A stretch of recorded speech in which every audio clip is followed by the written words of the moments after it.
The 2025 Logitech G Pro Invitational Qualifying Series is brought to you by Logitech G,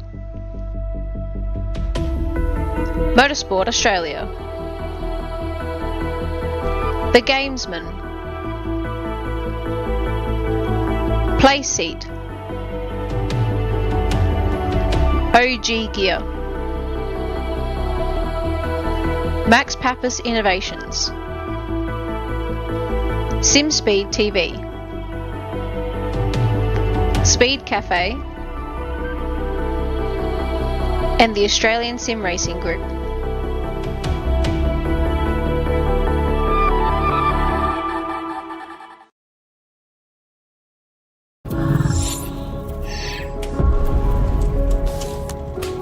The Racing Series is a new milestone in Logitech G. All the great old wheels, the G29, the G920, the G923, they all have their own unique way of connecting to each other, but there's no room for expansion with those products. So the question arose was, what if we were to give the opportunity for the racer to switch out from a drifting wheel to a GT rim? With the wheel hubs that we've created, that's got a very specific button set, but you can replace any of the steering wheels. And the real lovely aspect to this was we could give the user, driver and the racer the opportunity to experience different genres of race. That allows drivers to craft high quality, customized setups that resonate with your individual racing style. When we start with the design, we always start sketching. Very often, once we've got sketches, we start discussing with engineering. We had 3 rounds of engineering testing or user testing where we invited in users from sim racing, and every single round of feedback we refine, the product based on what they tell us.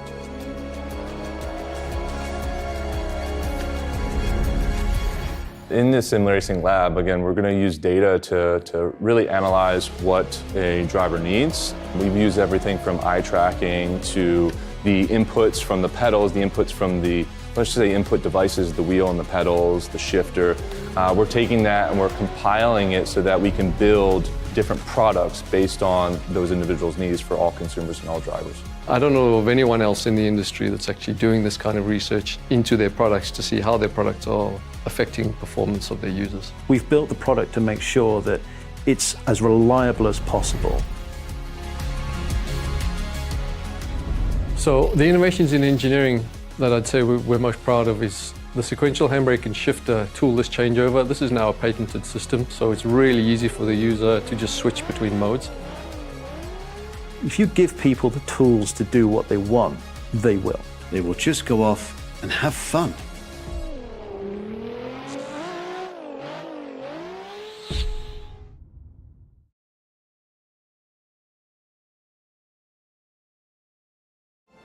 Weekend in, weekend out, Motorsport Australia officials are making waves.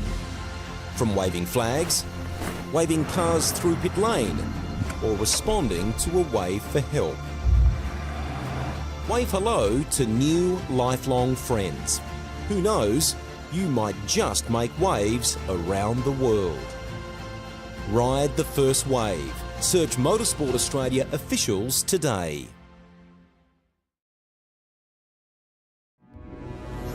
We are gaming fanatics.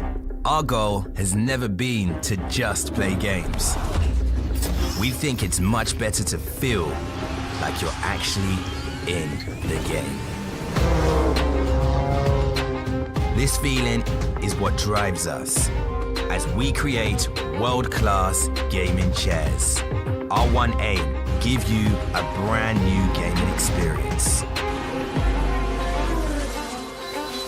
Help you move in perfect sync with everything on screen. Make sure you're having a ton of fun. It took us decades to achieve this, and we're still not satisfied. Every day, we wake up to get better. We'll never stop designing the very best to help you be your best. When it's all said and done, our job's only done if you're in full flow and focused on your victory. May you win, and win big.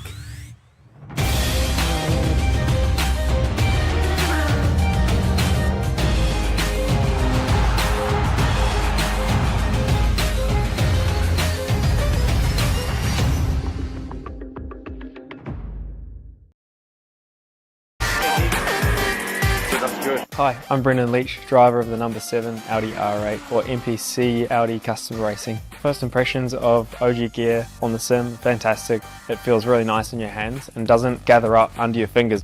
The sock, very breathable for me. I get sweaty feet when I'm on the simulator. I know that's not the nicest thing to say. It has just the right amount of grip because your feet do just naturally move around on the pedals a little bit, and I like the way that they give you that freedom but also give you that stability that you need.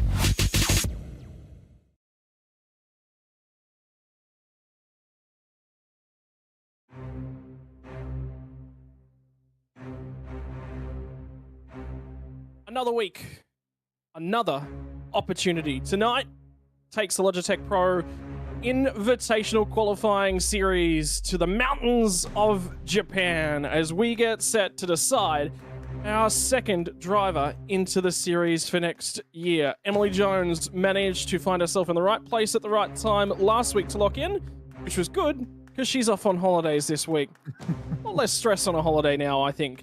But tonight, somebody else is going to get that opportunity to lock themselves in. Should have been Brenton Hobson. It should have been Wayne Burke. And that leaves us with a lot of questions on the table. New car, new generation. And the guys that should have locked in didn't necessarily. The marbles may play a factor. The track's going to play a big old factor. And your commentators are going to be here to call all the racing action. Scotty Rankin alongside of Stephen Sandman Clark and Bo Albert. And Sandman, it happens occasionally. You get lucky. You got lucky last week, mate. Congratulations, you picked one right. Sometimes some people would say you'd rather be lucky than good. Isn't that the case? But hey, look, the way the cards felt, you just never knew how that race was going to play out. So many things happened. But yeah, I picked Emily, and you know, she did everything right on the night. She wasn't short on pace, and yeah. You know, there's a couple of people that'd be obviously a little bit disappointed the way that all played out, but that's racing. But let's see if we can go 2 from 2, maybe, boys. We'll see. He doesn't sound confident at all, Bo Albert, but you sound supremely confident in your pick for tonight. We'll get into that in a little bit. Yeah, I was until I found out he was using a different rig for tonight. One of 3 drivers using some slightly different equipment. So that's thrown a curveball amongst everything. But look, we've got a great night of racing, fantastic track, and I can't wait to dig in. Yeah, I talked about it. We're in the mountains of Japan. Mount Fuji, to be exact. This place was constructed to be Japan's super speedway. That fell to pieces. That kind of never really happened. But what we're left with is a little bit of an oddity. One of the longest straightaways in world motorsport, creates some amazing speed, but the track is also phenomenally wide. A little bit of banking to help you out. And of course, it's located up here in the picturesque Mount Fuji region. It's fast, it's flowing, it has technical sections, but it's going to be hard wearing on those tires as well, Bo. It's a challenging circuit for all the right technical details. Got to have the setup balance, got to have all of the right aspects in the right area. You definitely do. I actually ran in the qualifying series last year in the old Gen car, and coming back to it in the Gen 3, I was amazed how much tougher this circuit actually is in the Gen 3. You look at those little 7, 8, 9 kinks, there's nothing to them, they're just little bends. I tell you what, in the Gen 3, the car's constantly lighting up into wheel spin there. It's very, very tricky to drive, so this new car on this Fuji Speedway is a whole different beast to anything else I've driven around the circuit. Well, it's 4.5 kilometers, gives us 16 turns in a clockwise direction, and have a look at the length of that main straightaway. We're going to be talking about it all night long. Drafting in these new cars, not necessarily the biggest aspect of the car, but with a straight that long, it always plays at least a little bit of a factor. That's what we're looking like in terms of our track map here tonight. Worthwhile noting, down at turn number 10, there is a chicane there that runs turn 10, turn 11, turn 12. Won't be using that one. We're going without the chicane here on the GP layout. So it's the little fast kink down in that section. Adds another element to it, keeps the speeds nice and high up. In actual fact, we're actually talking about the racing from here last week. You ended up in a huge battle on that that final lap as well. We'll get a video clip to show you all last time, so we'll get you to talk us through it when we get there. But for now, Sam, man, that looks like some fuel data on a board there behind you. Well, it looks like the team's got a little bit more to play with this week than they did last week. You can see that basically the critical lap number for these guys is lap 20, 45 laps around here, and it does give them a little bit of margin to play with. So that went out the door last week, and the thing that threw the curveball to everyone was the safety car, and we saw how that unfolded. So the teams will breathe a little sigh of relief when they know that they've got options, because when you don't have options, it's almost like a follow the leader. So this will split things up. Whether people decide to take these opportunities or not is another thing. So we'll just wait and see. And this is what I touched on last week. It was the safety car. That threw a curveball to everyone.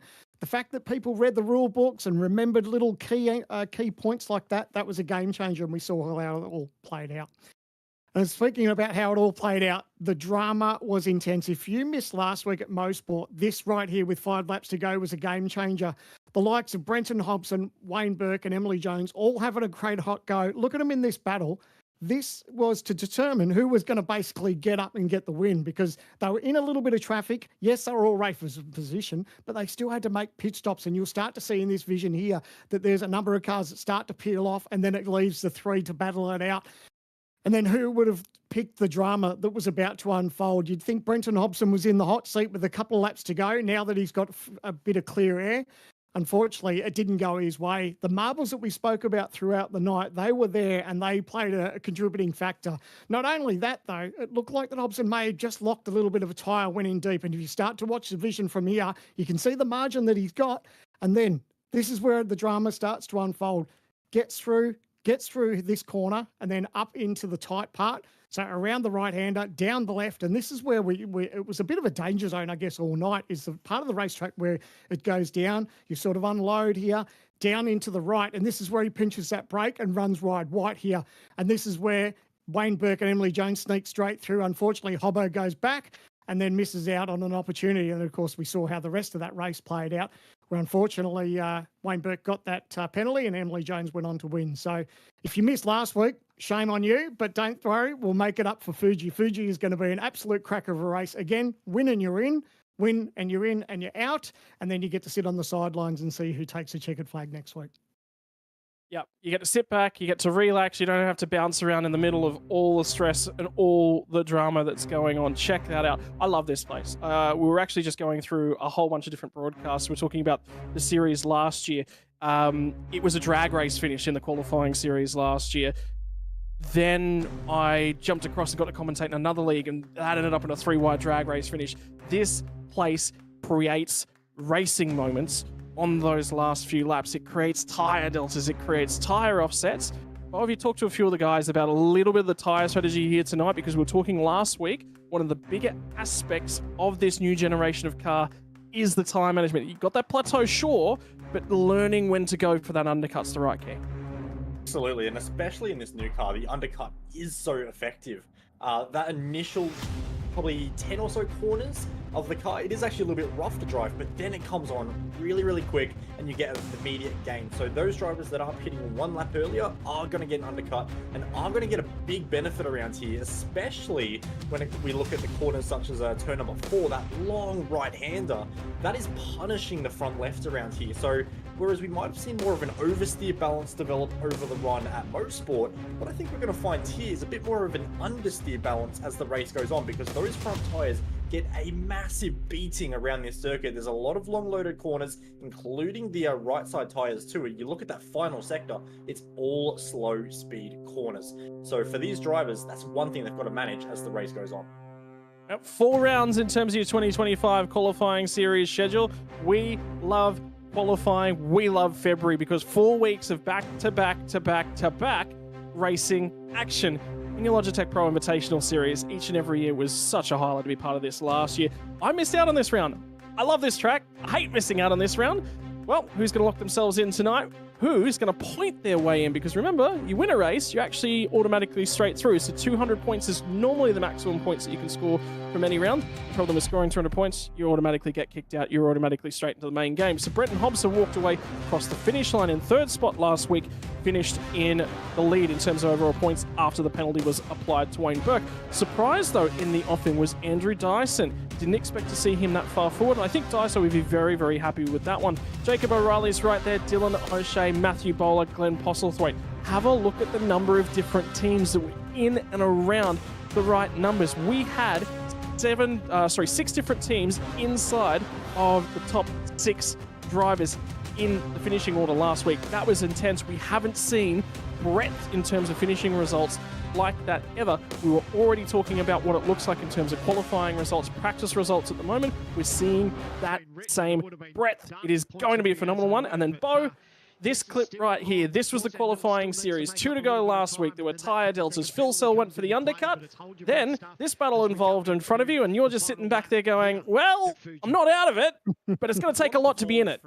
Oh, absolutely. At this point, I was just thinking about how much work would be needed to get to these guys. I sort of thought it was all over, but at this point, Maloney had way fresher tyres than Jared, and he was closing in a big way. And that's another thing we need to look for. Like I mentioned earlier, the undercut here is so effective, and that gain on tyres does last for quite a while. So that's what Maloney had in this situation, and what you'll see here as we're about to find out is this circuit does promote overtaking. It's so good for little switchbacks. You can see there's multiple different lines of attack, multiple different lines to defend as well. You can see a tight line from Phil Sell there, but Maloney was able to get the traction, get a great run, and keep this battle going all the way into the final stages. And of course, if you do remember watching this particular race, you will know there was a bit of drama at the final corner as well. But in the meantime, these two were just going at it, beating the doors off each other. And at this point, I'm starting to think there was a little bit of a chance running third, seeing these guys really going at it, just really slowing each other up at every opportunity, just crisscrossing every corner. That's what the beauty of these slow speed sections does, and you'll see it happen one more time, but not without controversy. A hit to the back of car 94, and that would result in a 5-second penalty for Jake Maloney. But what it did do is result in a very, very close finish for the win between myself and Jared. Just 600ths of a second in it at the line. And we were speaking about it earlier, Scott, that this circuit does promote drag race finishes, and we've seen it in the last 2 V8 races we've watched here, and we do say all things do come in threes. 3-way runs to the line as well. Qualifying is now underway. That's what these guys are out and at it, and they're off to set their fastest lap times early on. I got an opportunity to talk to the Synergy Sim Racing guys. They're actually talking a little bit about their qualifying strategy, whether or not they're going to offer each other the tow. And a few of the guys were saying, no, look, really, I kind of want fresh air. Glenn Postlethwaite, I thought, was one of those. Hobbo's the guy that's going to get out and lead the train. He's going to get some fresh air. Dylan Pereira was the other one that I did hear saying, I want fresh air. I think I can do the lap time without all that help. What's the weather look like here tonight? There'll be no rain in the offering. I don't think we're going to be seeing rain for any of the qualifying series. Track temp at the moment is a nice and cool 25 degrees Celsius, northern part of the globe, which means we're in winter for Japan, and that means cooler temperatures. It is just after 1 in terms of your sim time at the moment, and a 14-kilometre wind from southwest. No clouds in the sky either was the big thing that I read from that one, so about as much UV as we can get on the circuit. Just saw Brenton Hobson picking up a whole bunch of grass. Whether or not that gave him the off-track point, whether or not the lap will count, sector times look good at the moment.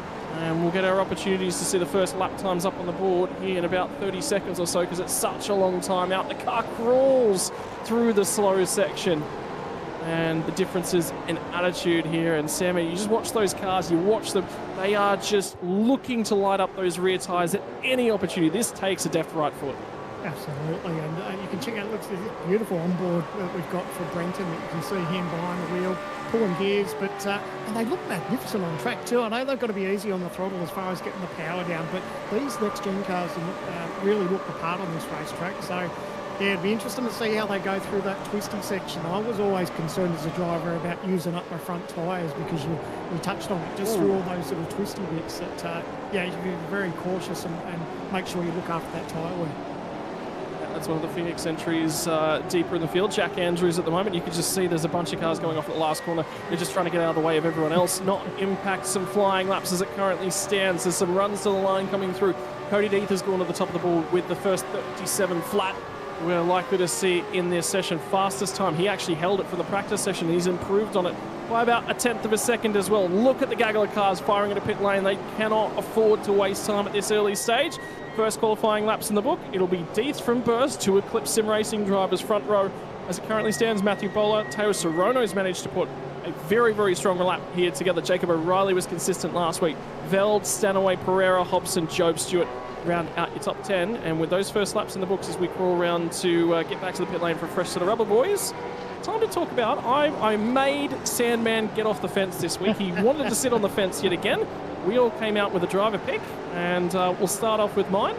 Very happy with the way that Wayne Burke drove last week. I was incredibly disappointed to see him penalised, but we all looked at it and went, yeah, you got to penalise that. The safety car start kept a level head. When he was chatting to us after the race, one of the biggest things I was struck by was, yep, okay, that's the game, no worries, that's the penalty, sweet, move on, I know I've got pace, I know I can do this. Looked after his tyres, was in the right spots at all the right times. Bo, you went for one of the Eclipse drivers. I sure did, and of course I did allude to it a little bit earlier, but Damon Woods is one of those drivers who is actually using a different rig for tonight. I only found that out after these picks, so Damon could be in for a slightly rougher night. He was actually out testing for a real-world team as well, so a great opportunity for Damon there, and fingers crossed that something can come of that in the future. But when you look at Damon as a driver, he just has phenomenal pace, like terrifying levels of pace, and I mean, you just need to look at the 11,000 iRating he has to know that. But it was also the way he conducted himself last week as well. Of course, they had that strategy issue where they fell to the back, whereas the others perhaps were a bit more aggressive in getting through the field and threw some Hail Mary moves and got the elbows out a little bit. I quite liked how Damon went about it. It was a bit more clinical, a bit cleaner, a little bit more precise. And I just think being able to make those moves that aren't 50-50 moves, they're the clean moves, the authoritative moves through the field, that's what's going to help you in a championship battle, and what helps you qualify for the main V8 Pro Series moving forward. So I liked that from him, and regarding the rules, he would have taken so many lessons away from Mosport. I can guarantee you the whole Eclipse team would have gone through the rule book inside out since then, and I think they're going to be in much stronger shape for the final 3 rounds. And finally, Sandman, it's tough to find you going anywhere other than a stalwart in this series. You love your guys that you've been around with for years. You've gone for another one. Yeah, absolutely. Like, we all saw how well that Hobbo drove last week, and it's hard to go away from him. He'll be obviously disappointed with the way it all played out, but he kept his head held high after that race. He realised that he's still top of the points, and he's still got another chance at it. So, yes, winning you're in, but you've also got that opportunity of winning the points too. So he comes into tonight, yes, he misses out on that win last week at Mosport, but he's leading the points championship. After everything that happened, it would no doubt make him hungry for a decent result tonight, and I think he's capable of that too. So, you know, I like the way Hobbo goes about it. I'm in an R-ing between a couple of drivers, but Hobbo's my pick tonight, and he's currently inside the top 10 after his first run. So, you know, let's see how it all plays out. We had to say to Sandman, mate, you're going to have to pick one. You can have the other one next sit week. on the fence. You wanted to sit on that fence. You were so keen on sitting the fence again. Pick one, Sandman. Just one. Anyone. Doesn't matter. It's tough. And for everyone out there, the other driver wasn't a TTR driver either. So everyone in the comms box knows who it was. But but anyway, go Hobbo. And if his engine suddenly spontaneously combusts here tonight, the bill will be mailed to you. Oh. Did you just do the or what? No. You've already done that. Not on me. And update from one of the other Synergy Sim Racing drivers. We did see an energy go last week from Dylan Pereira, and that is Brady Baldwin popping it. He hasn't popped that completely, to be fair. It's not healthy, but it's still alive. And the benefit for him, and the way that the rule is structured, Bo, is tow and you're out. The benefit here is that engine's still kicking. Yes, on the basis he can drag that back home. Of course, it's a long lap here at Fuji. And I'll tell you what, that's the final corner. So he has done a phenomenal job to limp that back around. That's a brilliant job there by Baldwin. But yeah, look, it's not the ideal way to end your session or have your session start off. But his session's not over. He still gets a chance to do more laps. He's made the car get back to the pits. So that is a big tick for him in the fact that his session isn't over and he can still advance his qualifying position. I was just thinking in the back of my head, should we play qualifying series as a numbers game and see who comes out on top? Sandman would be already claiming he's got the win, so he's automatically in, right? So. Winning your in, so I'm in.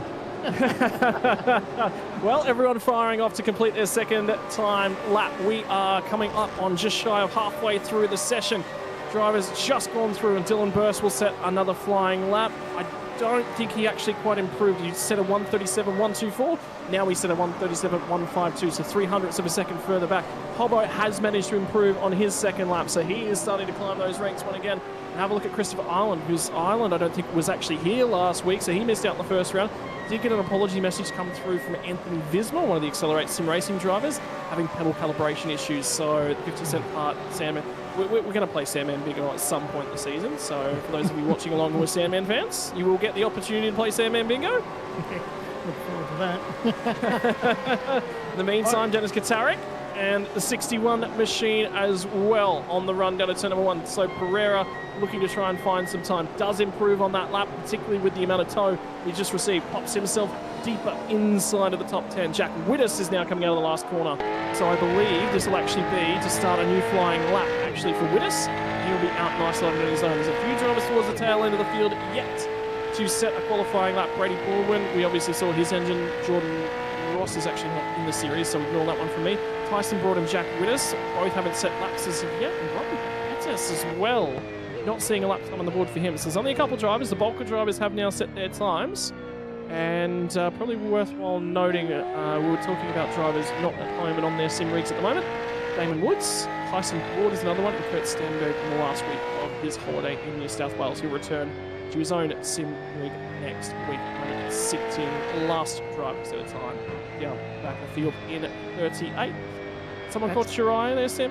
No, I'm just saying that's tricky. What you've touched on it, and Bo touched on it too, is that a few of the drivers that aren't racing in their rig, people that haven't done it, it's trickier than it sounds, and that could almost be a championship in itself for those drivers that are just trying to race in new rigs, because you're so used to your own setup, and yes, it's the same game and the same car, and you've still got a seat and pedals and everything else, but you get so used to your driving simulator that when you jump in someone else's, it's almost alien, isn't it, Bo? It's difficult to sort of get your head around.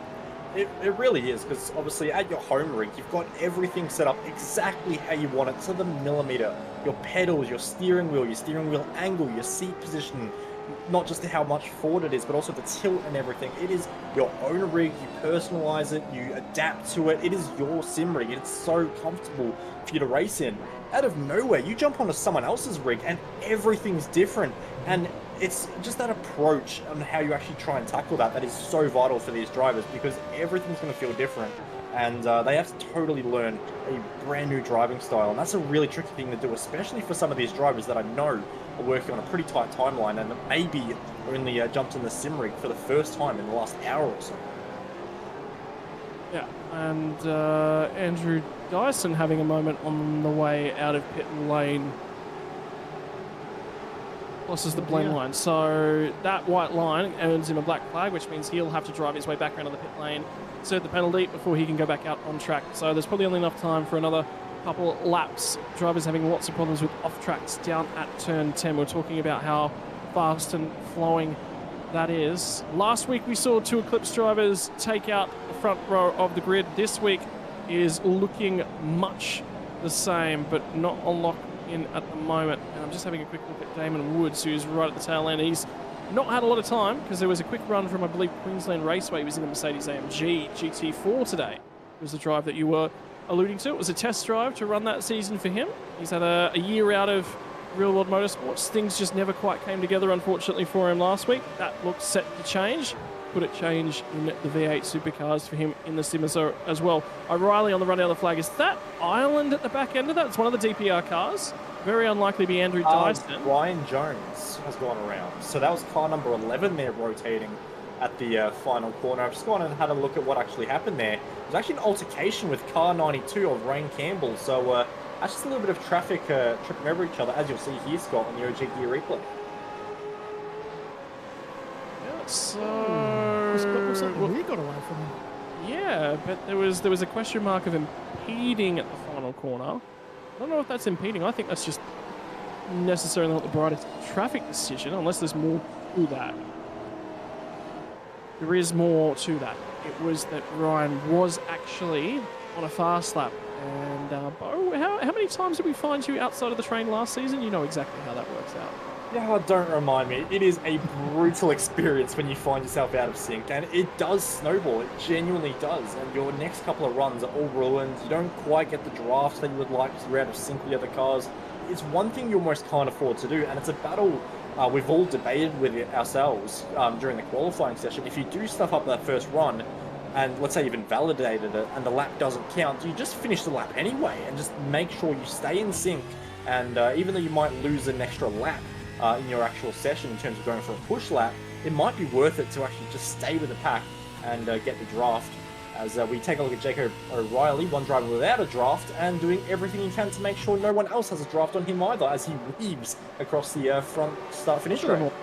Look at them all in the background moving a little bit all over the place as they complete the run down to the flag. Cody Death at the moment sits on top of the timing sheets. Needs to find 7,000ths of a second to get under the 1:37s. Can't do it. 6:61 for him. Damon Woods, this is his first flying lap that he's really hopefully going to stick together. I've watched most of the lap. It's been relatively clean. No, it looks like he's struggled somewhere on that one, unfortunately. And it's not going to come together the way that he necessarily would have wanted. He'll start another flying lap. Cars off at the final corner. This was Anthony Visma's teammate, Greg Favell, who unfortunately will be without a flying partner here tonight. And they all snake their way into pit lane. She's a narrow old pit lane entry, and she's also one of those pit lane entries that can trip you up as well. White lines on both sides. Can't afford to cut them. You've got to attack pit lane entry here, Bo, but she's a cruel mistress when you get it wrong. Oh, it's such a tricky one as well because it is such a fast entry, and not just that, but it's such a curved entry as well, because you'll see here, I think Sean McNamara might actually be heading to the pit lane himself. There's actually a painted section on the inside as well, right? Oh, we just cut away from it, but there's a painted section there as well that you actually can't afford to cut, because if you cut that, you get a incorrect pit entry violation as well. And that penalty is actually about 44 seconds from memory. It is an absurd penalty, so over the top. And it did ruin races last year. I'm sure it will again this year. So you can see that red and white little painted section there. If you cut that too much, you can put two wheels on it. But if you go any further, the penalty is immense. So for these drivers, practicing pit entry is so critical because we all fight over 1/10 of a second on the racetrack. But if you're leaving a second in the pit lane, it's just time lost that you cannot afford in this series. It's too close, it's too competitive. You can't afford to be leaving a second in just a couple hundred meters of racetrack. There's two guys in the com box that can afford to be leaving seconds. We tend to leave them everywhere, don't we, Sam, man? Seconds not important. That's why I'm in the commentary box, mate. Yeah. I give up way too many seconds on a racetrack. That's why I'm here and not out there. Bo, can we organise a coaching session? We'll need about 30 of them between the two of us. Look, I consider myself a decent coach, but I can't work miracles, boys. Man, checkmate. Get him out of here. No. That was well. Well, he's obviously seen us drive. Yeah, he's listened to us too much before he's prepared. He's done his homework. All right. The difficulties in getting a lap, and that's Horton trying to jump out of the queue and trying to find somewhere to go. Final moments to get yourself onto a qualifying lap. Must start the lap before that timer does expire. I was talking to Hayden Vell a little bit earlier on. He's thinking about what goal he's going to set for the year. First and foremost, got to qualify into the series. He says if he does, and the Sandown 500 never comes back, my goal will be to win the Sandown 500. So I love talking to him. He's just a character, isn't he, Bo? I mean, you've had the opportunity to be a teammate with him. He is a crazy person. I mean, we obviously just need to think back to, I think it was maybe a year and a half ago, where he did a Bathurst qualifying lap with a toy baby strapped to his chest. And no, I didn't stutter. That is exactly what I said. A toy baby strapped to his chest. Was he in the middle of that home economics? What is it, the course that in high school where you've got to look after a child for a week? Was there an excuse? As far as I know, it was a house party gone wrong. And okay. We'll leave it at that, I think, for everyone's sake. But no, Hayden's absolutely a character. He's been around the sim world for a little while now, and he's one of those drivers that has these very high highs. Like, he obviously walked away with a podium at round 1 in the Pro Series last year. A podium at round 1 is just phenomenal, and he was over the moon with that. But then the rest of the season was a bit of a struggle. So for Hayden, it's just about keeping motivated through the season, keeping the practice up. And look, I think he's got the potential to go a long way. He just needs to maybe dedicate himself a little bit better to outright performance sometimes.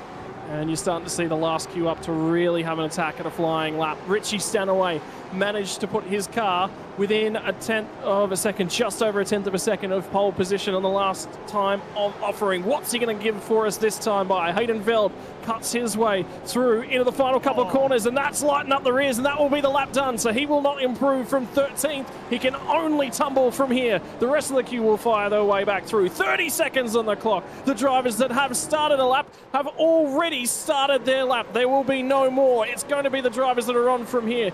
And who is going to find their way through? Brady Baldwin, by the way, still yet to set a lap time. That's why you see a 0 on the position board. Gets to the start-finish line. 37.720. Manages to slot himself in around the 30th marker. Stanaway's aborted, so there'll be no more improvement from the driver in the 63 Lobs esports machine. So that's as far forward as he's necessarily going to start. Kurt Stenberg on a foreign rig to him from the rear end of the field. Qualifying has never been one of his greatest aspects. He finds himself able to put it together in terms of race pace, and we'll talk more about that as we progress into the race as well. Ireland cutting his way through the middle of the lap. He's going to abort that lap as well. Everyone else trying to find their way back through. Where's Deeth? Deeth's now aborted his lap, so he can't improve. Another driver, Damon Mulqueen, still yet to set a lap, just had to cut his way through. This last few minutes of qualifying's gotten hectic, and it's gotten hectic out of nowhere. A bunch of drivers leaving it deep in the session to set that time, Sandman.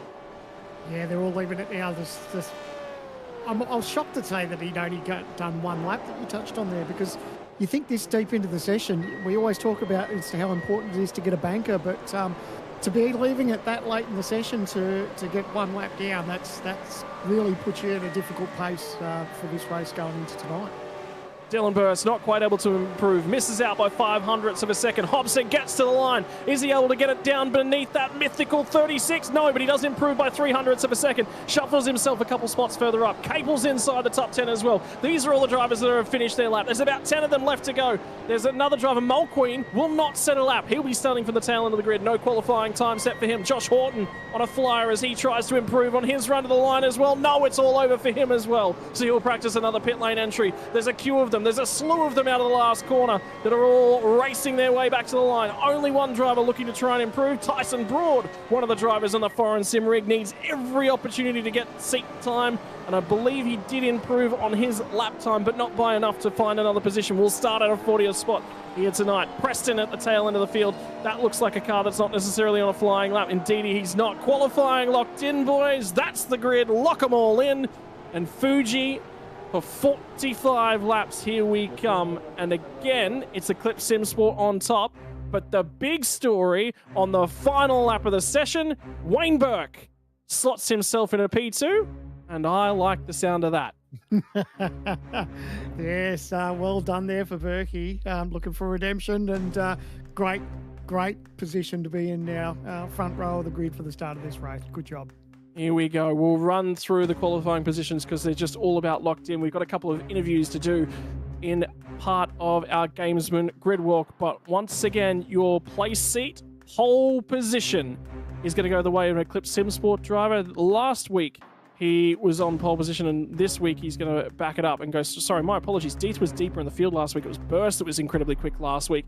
Cody Deeth manages to put himself to play seat pole position this week. Wayne Burke will line up alongside of him, making Eclipse and Vermilion front row. Dylan Burst is continuing to be quick in terms of qualifying trim. He's going to be on row number 2, which means, again, we've got a mixed up row number 2. Eclipse Sim Sports alongside of Richie Stanaway's Lobs esports machine. That layout came late in the session as well. Nothing between all these guys at the front. Matthew Bowler, your teammate Bo, and he was very, very happy with his qualifying pace this week. Will it translate to race pace? Tao Serrano puts in one of his best qualifying positions in the season to date. Job Stewart, not available here last week, returns this week for Evolution Racing Team. Jacob O'Reilly will line up alongside of him. O'Reilly's been quick and consistent on the championship thus far. 2 drivers with 8 in their number. The 88 machine alongside the number 8 machine. Brenton Hobson lines up alongside of Lachlan Cable. Redemption will have to come from a little bit further back. Ben Faulkner and Grant Plosselthwaite will be the 2 drivers first outside of the top 10. From there, we'll throw it back to Dylan Pereira, who was the cause of the safety car last week. An early downshift popped an engine. Dylan O'Shea will line up alongside of him. The kid, Hayden Veld, Bud, as he's colloquially known among his friends, and Kobe Williams will be on row number 8 before we'll get back to row number 9, Josh Horton and Jack Wittes. Ryan Jones wasn't happy with a few of the moments during qualifying, got a little bit checked up. He'll be inside of the top 20 just. Tom Freer will line up alongside of him. A shift in teams for free, remember, this season. Tice Hodge and Jake Blackhall just outside your top 20. Greg Prevell and Andrew Dyson. Dyson, after finishing third last week, is a long, long way back in the field, unfortunately. Andre Youssef and Sean McNamara in behind them. Brian Borg and Rain Campbell out of 27-28. Dennis Katarik, Chris Ireland, Corey Preston, and Brad Ratu going to round out our top 30. And have a look at that. 6.5 tenths of a second covers 30 drivers. How about that? Preston and Ratu, 31st and 32nd. Brady Baldwin did manage to get a lap together and won't necessarily be overly happy with that. Benefield will line up alongside of him. Michael Taliancic and Damon Woods deep in the field won't necessarily be comfortable with that, but maybe the race pace is good enough to move forward. 37th and 38th will be Jack Andrews from Sebastian Van Del. And then from there on back, 39th and 40th will be Andre Heimgartner and Tyson Broad. Outside of the 40s, we'll have Kurt Stenberg. Then we'll have a few drivers who weren't able to set a qualifying lap. It'll be Ryan Bettis and Damon Mulqueen. And there's that pretty old safety car that we were talking about. And ladies and gentlemen, that is the play seat pole position all the way through the grid. And time to jump down and walk through our Gamesman grid work. Cody Deeth, you've been quick in this new car. The new generation is suiting you comfortably. Back up at the pointy end of things here, mate. Short run down to turn number 1. How are you feeling here tonight? Yeah, much better than I was this time last week, that's for sure. Starting off pole, best position to be unless we get cannonballed to T1, but see what happens. Yeah, pretty happy. Mate, new generation of car, you've been feeling quite comfortable, quite confident in terms of things. Has it been a little bit of a head spin because this is something that's a little bit outside of your normal wheelhouse? Yeah, it's been a bit more difficult, obviously with GT3 commitments with European stuff like that. But it's interesting. But as I said last week, enjoying the challenge. It's something a bit different, so I'm happy with it.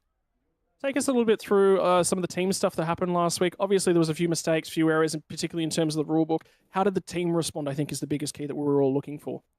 Well, look, I think we just we pulled our heads in a bit, read the rules. I mean, I think we've got ourselves on top of the rules this time round, so should be a much stronger performance. And finally, mate, anything that's a big concern here tonight? Anything you're just sort of thinking about and going, I've got to keep an eye on this? Well, shout out to Damo, first of all. He's currently on about 15 minutes of practice on a different rig. So look out for him. He should be able to come through the field pretty well. But, just look after the tyres. Hopefully do some fuel saving as well. But not sure how much we'll be able to do with that if I'm in the lead. But we'll see what happens at the end of the 45 laps. Mate, get the head down. You sound quite cool and confident, and that's what I wanted to hear from you. Congratulations on the play seat pole position here tonight. Good luck with the race. Cheers for that. Thank you. Sandman's gone for a little bit of a wander deeper down through the field, and I'll be chatting to the driver of the 222 machine, Jacob O'Reilly, and Sandman for a chat on your Gamesman grid walk. Thanks, mate. Yeah, road number 4, Jacob. Starting out of P8, mate, for Vermilion Esports. I reckon that's the first box to tick when you're in qualifying. If you're inside the top 10, you're in with half a chance. Oh, yeah, 100%. That was the goal. So managed to do it last week and this week, so pretty happy. And how's the prep been coming into this week for Fuji? Yeah, not too bad. Done quite a few laps and feel really, really comfortable with the car at the moment. The VM team has really put their heads together for the last 2 or 3 weeks on these races and done a great job here again.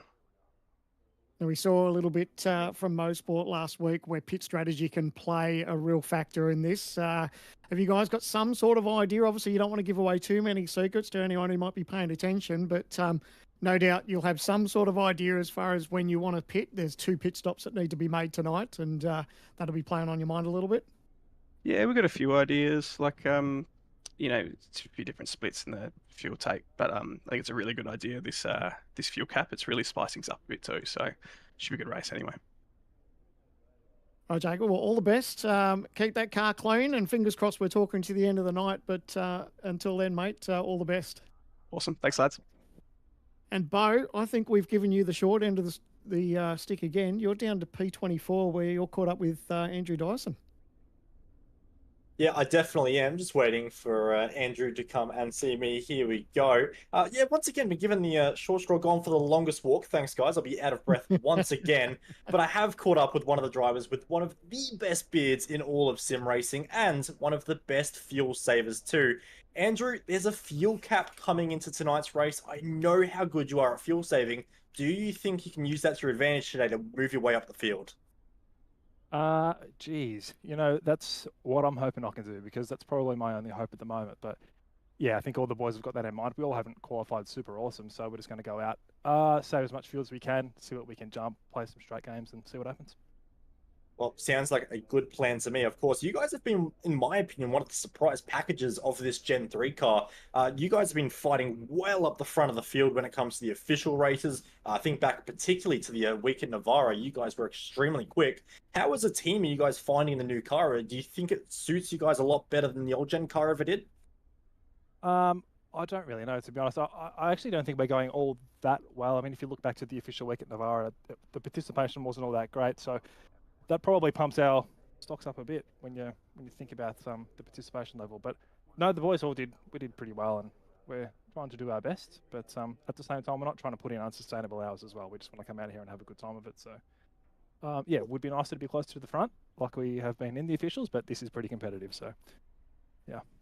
No, that sounds good to me, mate. Well, you guys have been doing a great job, and hopefully you can work your way through the field. Realistically, from 24th on the grid, what do you think is possible for tonight? Oh, if I can get into top 15, that'd be great. If not, I haven't done good enough. We'll see what happens, eh? All right, well, no worries, Andrew. I will leave you to it, bud. All the best, and keep looking after that beard, mate. I was about to say. You'd be disappointed Before he if goes. no more. Oh, no. that was just about to ask, mate. What's the number one tip? All the sim racing fans out there in the world want to know, what is Andrew Dyson's number one beard care tip? Well, I can say from experience that the number one tip would be maintenance. Like it actually is quite high maintenance having a beard. That's probably what turned me off having it. That and all the greys coming in. But yeah, I mean, just high maintenance. Stay on top of it. Keep it trimmed. You don't want none of those split ends, and then you'll have a good beard. Thanks, Dice. So lovely to rough you up before the start of the race, mate. Enjoy. No dramas. See you, boys.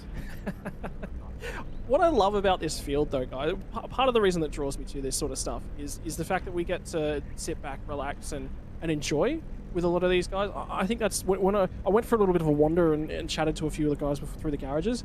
Everyone you walked into, the Synergy guys, they're just having a blast. They're having a giggle. They're enjoying themselves. Went down to Vermilion. They're having a giggle. They're enjoying themselves. Jokes about who got sacked this week. Little bits and pieces. Sim racing is fun, and you get that. I love working with the team here because it is fun. Oh, it definitely is, and I think, with these teams, there's some great camaraderie amongst a lot of them, and the banter's awesome, and it's one of my favorite things is, especially after a very serious race, it can be a little bit stressful at the best of times. That little chat after the race where we're all just sort of having fun, debriefing, that's one of the best parts of racing, in my opinion, just having that camaraderie with the other drivers.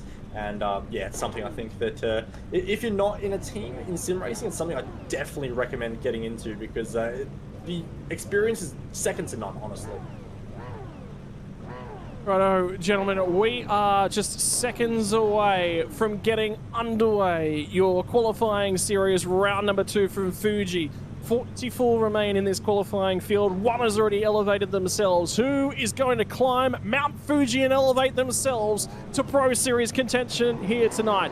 The revs will start to rise. The run to turn 1, the longest straight, the front straight, the wide turn 1. Where does the drama all kick off? Who gets the wheels underway? Who spins them up off the start? First phase of the start, Burke got a great launch, but it was the second phase. Deeth is going to cover him off, cut all the way to the right-hand side of the circuit and cover him on the run to turn 1. Burst is going to try and go around the outside. Eclipse in Racing looking to line up 1 and 2. Can they do it? Stanaway's in there as well. And here the field start to file their way in. Have they all survived? 45 laps the duration. Can you make it through turn number 1? Can you make it through turn 2? Bowler's going to try and slot down the inside at turn 2. Stanaway, sorry, it's Jacob O'Reilly who's alongside of him, and they're going to carry on through 100R as well. We look further back in the packet. Favel, I didn't quite catch who was alongside of him, but Job Stewart's trying to line himself up. He He's looking for a run on both of these guys as well, and this will be where the early action is. Nearly contact as they try and slide their way in, and that is survival of the fittest on lap number 1. O'Reilly's looking for the crisscross bowler, got the drive out the other side. They finally settle down at the front end of town. Geez, everyone's done a really good job in this opening lap. Fair bit of shuffling around there. 3 and 4 wide going into the braking zone for turn 1, but everyone's sorted out and still here a little bit of side-by-side action. Everyone racing with a nice clear head. They know that's a long way around here. 45 laps, so there's no point throwing it away on the first half lap.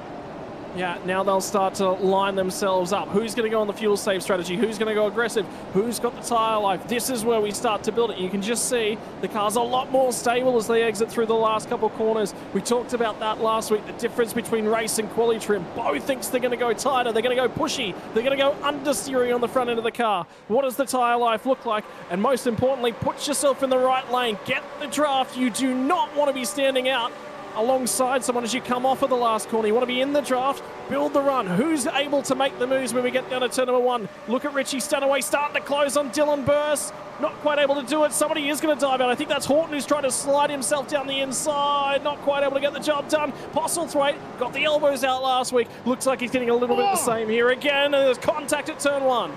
Oh, a little wiggle there from Hobson. I don't know if there was contact or it was just getting on the throttle, but really got away from him. But they're still having a side-by-side battle here, giving each other a little bit of room. Maybe not, but they're still going to hold it. There hasn't been any contact. It's been good, clean, hard racing so far. Best opportunity to gain spots, opening laps of the race, and it's Ben Faulkner, team boss over at Vermilion Sim Sports. He'll try and go the long way round when they get to turn 6. He was on the inside at 4 and 5, just couldn't quite get the job done. And now they'll slot back in. They've lost a little bit of time. There's now a breakaway. They're out of the tow, actually, of Teo Sorono actually up ahead of them. So all of that squabbling has cost themselves so much in the early running. They'll get down to the kink here, and he's closing. Look at how strong Faulkner looks on Hobson at the moment. Maybe Hobson is trying to look after things, and Taliancic just had a bit of a blue at the back end of the field as well. That's an interesting point that you touched on. Them battling like that has shown just how much margin that they've lost in the tow as far as what Hobson's got in front of him. So that was a bit of a battle that's going to cost him. But how's this? The OG gear replay up the inside. Oh, there's some contact. Car goes round. So no doubt the stewards may have a look at that, but 3-1 doesn't mix. I think that was Tyson Broad, Andre Heimgartner, and Michael Taliancic, because they were all down at the tail end of the field with the 3 cars that got into contact. Somebody just went around. Somebody at the tail end of the field just go around and hit the barriers at the last corner. And I think it's Andre Heimgartner. So that will put paid. So he's not just had dramas down at turn 1. It's continued on at the back end of the field, and he will be in a world of hurt. And remember, critical fuel lap, not until lap 20. So if he's going to dive in and get an early pit stop done, there's not really much of a gain he can grab right now. So it's going to be trying to line yourself up. And Bo, maybe you don't want to be so aggressive. Okay, this will tell more of the story. Was there contact? Oh, maybe. Quite, not sure. A little bit tricky to tell from that particular off-board shot, but what I can say is Corey Preston as well has found himself facing the wrong way at turn number 1, so the elbows are out as we take a look at this battle a little bit further up the field as well, involving Ryan Jones and Tom Freer, and just behind Dylan Pereira as well, who we saw running right up the front of the field last week. Not quite having the same run this time around, but yeah, these guys are getting their elbows out, and it's worth remembering that even these early stages of the race, you've still got to look at your tyre wear, you've still got to factor all that stuff in, as we see Corey Preston there facing the wrong way, and around the outside goes the Orbit Drop Bear Motorsport car to pick up a position there. Yeah, Dylan Pereira's actually just on the radio at the moment, and Ryan Jones, there's a lot that's going on. This little battle pack we're looking at, something's happened on this lap, because Pereira's lost 8 spots. And I'm sure we're going to have another look at it, because they are certainly getting elbows out, and they're still getting elbows out in the back half of the circuit. So this field spread is going to start to be intense as everyone wants to try and find a little bit of a...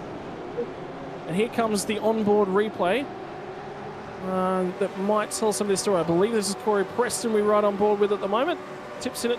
Brian Borg just shoved very, very late nose. That'll be a penalty for Borg. Absolutely. When it's nose-to-tail contact like that, unfortunately, that's going to be a free kick straight away. So the stewards have got a pretty easy decision to make there. Andre Youssef and Daniel Benefield are going to fight it out in the run down to turn number 1. And I can tell you the rear bumper of Youssef is touched up on both sides. Now it's going to be teammate on teammate. It's Sebastian Vandel So 2 of the Vermilion guys actually making contact at turn number 1, and you'd think they'd be wanting to try and work together. The difficulty is, this is back in 30th spot. If they need to get on it, they both need to get something done. So this explains what happened to Pereira, late nose, and that's Ryan Jones down the inside. So both of them are actually tumbling through the field. Oh, it just kicks on. Oh, I thought we might have, a little bit of a calmer start to this race because it was reasonable last week. No, none of that. Well, the pressure cooker starts to kick in, doesn't it? They know it's round 2. It's only a 4-round series, so they know that if they've had a terrible week last week, they really need to make the most of this week. So you leave your run in the charge too late, then it's going to bite them in the backside. But I think the guys at the front, what we can see here, a bit what we saw last week, is that the teams and the drivers up here were just quite happy to run nose to tail. We've already seen just how much time that Hobbo lost when they started racing together. That little pack started to get away from him, but now Hobbo, you can see, he's just started to get maybe a sniff of that draft again, and now he's closing that margin. He was out to over a second behind the car in front, so slowly starting to pull that in. So noticeable that once you start fighting, you can lose that draft really quickly.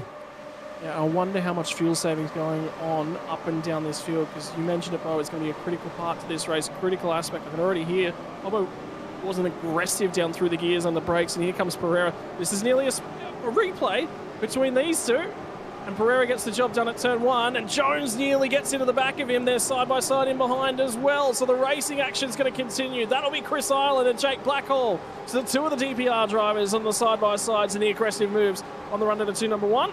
Ireland comes away with this one. Blackhall gets escalated 1 spot deeper inside the field, and have a look at the colours, the contrast. And this field is shuffled up, it's mixed up. You haven't got groups of teammates running together. That is so cool. I love this. I love this about this new category, this new generation, Bo. Yeah, absolutely. It's just shaking the whole field up, and not just the field, but also the drivers as well, because like you mentioned, it's not just, Evolution Racing Team all in one pack and TTR all in one pack. It's totally split, and you've got drivers the whole way through the field. It's awesome to see, and it's really going to be exciting as we move into the Pro Series, moving on into the year. But we go on board with Job Stewart, who is one of the last few of this little leading gaggle at the moment, and you do have to wonder just how much fuel saving and little games are going on even in this early stage. It's only lap 5, but already this is where you start defining your race. Are you going for an aggressive strategy? Are you going for a conservative strategy? Are you trying to make positions on track or in the pit lane? It all starts super early on, so while that mid-pack was just beating doors and losing lap time and losing the draft on the cars in front, these drivers are already trying to win themselves a race. And I tell you what I saw just then from Job Stewart, that was a big lift and coast into turn number 1. Yep, big time on the fuel saving. Righto, ladies and gentlemen, there's been so much racing action. We finally get a minute to sit here and grab our breath. I'm going to get the oxygen tank out of the cupboard because I think I'm going to need it at this rate. We're going to organise nice and early. I want to know from all of our fans watching along at home, 45 drivers, we're down to 44. That means we've got 20 spots on points, and we've got 3 more spots from the win in the end. Who do you think gets tonight's win in the end? Your chance to jump in on the action at home. Update on the incident between Andre Heimgartner and Michael Taliancic. Andre Heimgartner gets himself a 5-second penalty. Can take that one at the pit stop, and elect to leave it on to the end of the race as well. Is the option. And Tice Hodge having few dramas in the Vermilion Esports car. Deep, that's not real. That's very difficult to get up, down and underneath at turn 12, but got the nose in there and shuffles him out the other side, Sam. Yeah, it's hard to pull it up too. You're already on the limit of the break, and that he probably felt that he probably didn't do enough to get alongside him, but when you're in there and you're already hard on the brake and you're turned in, sometimes that contact's inevitable, even though you can see it coming. Sometimes you're just a passenger. So a little bit of a contact there, and but they both fight to live another day. Yeah, everyone starts to bring themselves back a little bit under control. How important is it? We talk about rhythm, we talk about routine, but the new set of cars, I think, both the old cars, everyone very quickly line astern. These ones, people want to get the elbows out for a lot longer, a lot earlier on. Do you think that's going to be something we're going to be seeing a lot more of? I do. I do think it... As we see a very big moment there between Kobe Williams and Postlethwaite. Posy there just outbrake himself a little bit, and Kobe Williams having a very easy run through on that for position number 12. But it is a car you can lean on your competitors a bit more. You can rough up the fenders a bit more. You can afford to do a bit more of a bump and run, that sort of style move. A bit more touring car racing than you could in the old car. And I think that is contributing to these races where we're not seeing them all follow a single file as early in the race. We're seeing a bit more elbows out, but at the same time, I also think that just comes down to the pressure of the V8 Pro qualifying series. Take a look here at one of the Vermilion cars there. That was a slowdown or something there for Wayne Burke. Just giving up quite a lot of position or time there when I didn't really see any major mistake necessarily. So maybe a slowdown there, but what that has done has promoted an eclipse 1-2, but also a 1.5 second lead for Cody Deef. Yeah, so he's now broken the toe, which means he's got two options. He either stands on the loud pill and he tries to run away with it and lets the guys fight over it in the rearview mirror. And to be honest, I'm sitting here, Sam, man, I think that might be the right call. Yeah, look, yeah, it's so hard to pick, isn't it? You know, we saw of how much changed at Mosport. We probably would have, close to the halfway mark, we would have already picked the winner, and then would have been wrong at the turn as it turned out anyway. So, yeah, you're right. It's looking good, but I think it's too early to call on lap 8. Righto, time for a little bit of a Stenny check-in, I reckon, because there was a driver that passed more cars than the others last week, and it was the driver of the number 47 machine, an absolute stalwart in terms of the V8 supercars scene in Australia. He's thinking he might be a little bit consigned to being a co-driver this year. Unfortunately, results have not been his way. The timing of things have not gone Stenny's way. But he had supreme race pace last week. He was able to overtake a whole bunch of cars. And that got him the OG Gear Hard Charger Award. By the way, OG Gear, had a chat to Paul from OG Gear a couple of weeks ago. They've got new gloves on the way out, boys. The new Pro Series gloves. So there's more coming from the OG Gear products. And you passed on a fresh set of gloves for me to get my hands into. I've been enjoying having my mitts wrapped in... It's a nice, fresh sim racing gloves.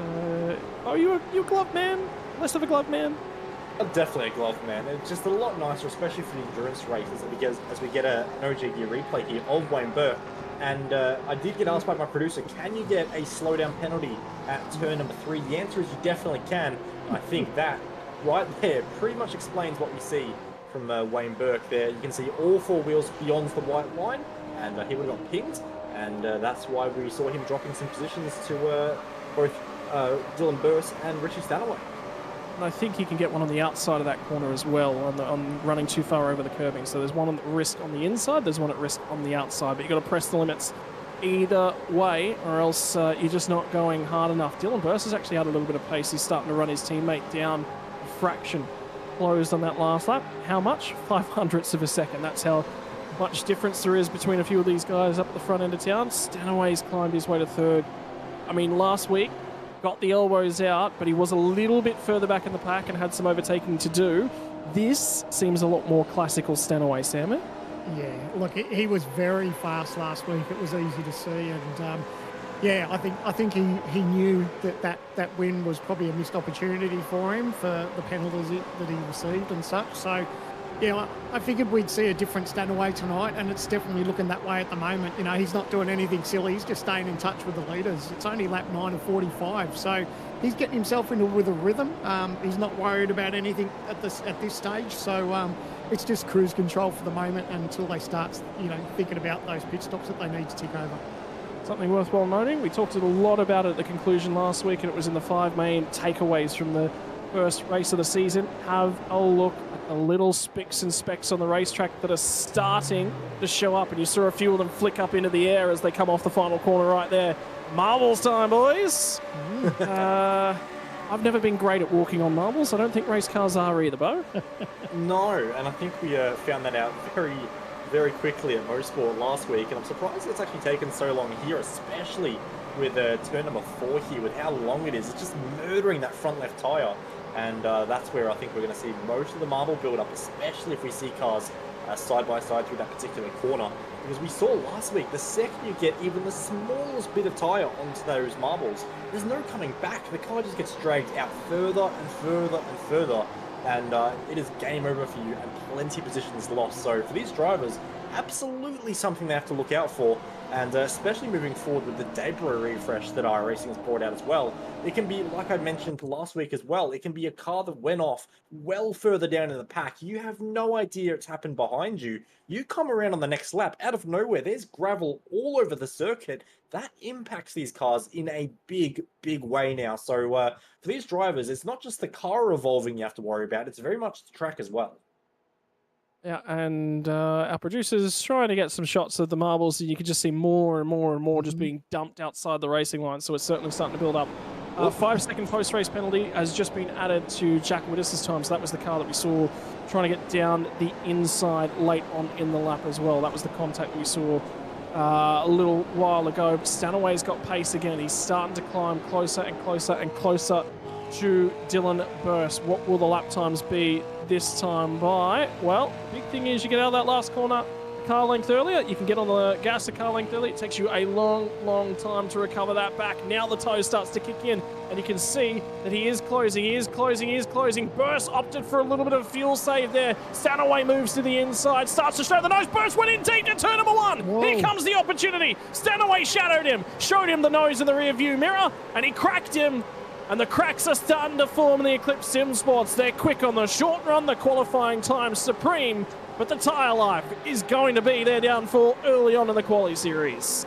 It's so easy to do, though. Don't take too much away from him. Obviously, Richie was there putting a little bit of pressure on him, but just went in a little bit deep, ran wide, and obviously lost one spot there. He's just got to make sure that he doesn't lose another one, because Berkey looks a little bit racy too. So. But so easy to do. You can catch yourself out, and if you just miss your braking marker by just a little bit, it can just throw you that little bit wide. And Richie was close enough just to jump on that opportunity. Yep, so opportunity. Look at the bump down through turn number 10 as well. Dunlop corner, they just jump all over it. Look at the lines. You can just see, maybe on the brakes a little bit early, recognize it, come off and back on again, and then he misses the apex by that little bit. Marbles bow? I reckon so.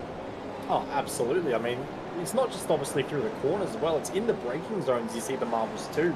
And yeah, I don't know if that was the biggest contributing factor there. I sort of agree with the Sandman. I think there's just a little bit of pressure from Richie there, and even just a tiny little bit of a misinput from Dylan Burst there, braking just slightly too late at those speeds. If you brake, a tenth of a second later, that could be 2-3 meters plus. Maybe just a driver error from Burst there, but I tell you what, he's got a great run here in the draft. Maybe thought about it for just a second about going for a bit of a dive there, but elects to go back for the fuel save and stays behind Richie there. But we'll get a replay now anyway of Josh Horton, and we'll have a look at what goes on here, Scott. Ooh. Oh, look at the slide, look at the wheel work as he tips it in down through turn 10. That's nearly like some disco work, but on the steering wheel. You're supposed to do that with your feet. Josh, save that for the dance floor, mate. He held on to it. That's the main thing. Yes, it got away from him and he went offline, but thankfully he's still pointing in the right direction. But goes to show you just how quick. Look at that. Oh, how's the control? Just a quick hard left. And now he's managed to rejoin. Just quickly to interrupt, sorry guys, I've just noticed one driver that wasn't facing the right direction around was actually Jake Blackhall. Just got turned around at turn number 1 there. A bit of contact with Brady Baldwin. We'll see if we can get a replay there. But the mid-pack's still refusing to calm down at this early stage of the race. Continues to carry on. 12 laps now underway. And pit stop cycles are just starting. We're seeing some drivers, Katarik dived in the lane as well. You can just see a very, very late moment. And the problem is once he's in there and he's looking at it, he's sort of committed to it, isn't he? Yeah, absolutely. It's very, very hard. Once you've committed to that braking point, you've made your initial input, there's only so much you can do. You're sort of just along for the ride, a passenger in your own car very much. So unfortunately, there was a bit of contact there, but nonetheless, no damage to either car, I don't think. They'll continue to push on as we see some pretty spectacular bump drafting a little bit further up the field. And I believe that's Job Stewart getting shoved around by Jacob O'Reilly into turn 1 with the ERT cars. The two ahead of the Million Esports car, but all playing nice and friendly for them. Yep, and a little bit of a replay coming our way. I think this might be Job Stewart getting the job done on Jacob O'Reilly down to the inside of the last corner. That's Sassen. Nearly makes contact with Matty Bowler, the teammate, ahead as well. Gets the job done, and then Jacob O'Reilly goes, well, now you better go and do something with it. Here's a little bit of momentum to get you started. Yeah, it's just braille for, come on, buddy, let's go. You wanted the spot. Let's bump draft you all the way down the front stroke. So, good, clean move. That was nice. Well, the thing to probably consider there, and the reason why Jacob's probably doing it, his point scenario looks quite good. He was inside the top 5 last week. He's back there again. Well, he's just outside it, but he's in the right spots again. So if he keeps this up, a few guys ahead of him win races and qualify their way in, he should be about 5th in the overall point setting in. Worthwhile looking at. Yeah, absolutely. I mean, we talk about the win and you're in, but, you know, we spoke about with Hobbo's disappointment, a little bit of nose to tail there, but yeah, with Hobbo's disappointment, he didn't get the win, but he's still top of the points. So if you can have a good points day, you know, yes, it's nice to get a win and you know, not worry about having to race for the next 2 weeks, but you put yourself in a decent position and you're up the front of the points like Hobson is at the moment, well then it almost feels like a free test session for the next couple of weeks as well, because you haven't got that pressure of slipping outside the top 20. And pit stops starting to cycle their way through. We've had a bunch of them down towards the tail end of the field. A few drivers coming at the end of lap 6. Brian Borg had a drive-through penalty to go and serve, I believe is the reason why he's been through the lane. Andre Youssef, Dylan Pereira, both been in and out of the lane. Sebastian Vandel, Kurt Stenberg, Dennis Kitarik, Ryan Bettis, Rain Campbell, Brady Baldwin, and Ryan Jones all been through the lane. And the last 4 of those came in on the current lap. Brady Baldwin picks himself up a 15-second penalty for that contact. We all sort of said, yeah, that was a very late nose, probably coming his way. And just watching, Ryan Jones has actually just run wide on cold tyres down at Dunlop Corner. So tyre temperature build-up. We were a little bit about it last week. I think most sport, you probably get away with it quite okay, but those front tyres, the rear tyres heat up straight away, don't they, Bo? It's the front tyres that are the problem.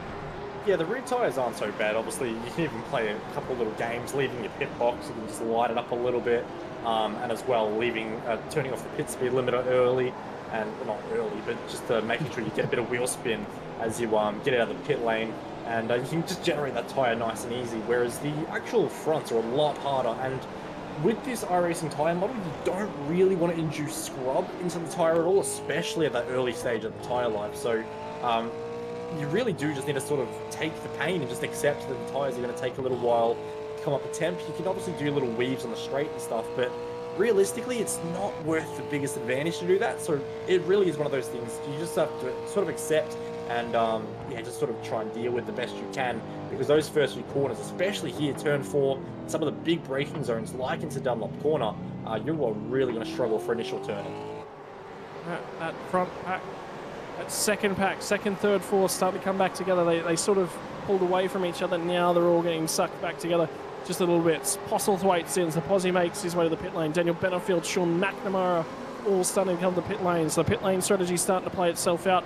Guys up the pointy end, I've got an opportunity to finally put this to you, Bo, but I get the feeling these guys run long because they need the clear air when they pop out, and with so much of the field behind you, you just can't get that when you're at the head of the queue. That is definitely a big reason for it. Obviously, if you are leading the race and you decide to go in for an early pit stop, do quite a big refill as well, you're going to find yourself buried in a pack with potentially 15, 20 plus cars to pass, and you're just going to be buried, basically. So getting that clean air is super important. And also just being able to hit your marks. But at the same time, it also allows for a bit more of a fuel drop in your first pit stop, take the bulk of it early, and what that then does is means if you have a late race safety car and you haven't done your second pit stop, you're not getting caught out with a late, long pit stop as well. It's a nice short one, and you can maximize your track position on that second pit stop as well. So I think that's the main reason we all tend to go quite long on this first stop, but traffic is absolutely the key.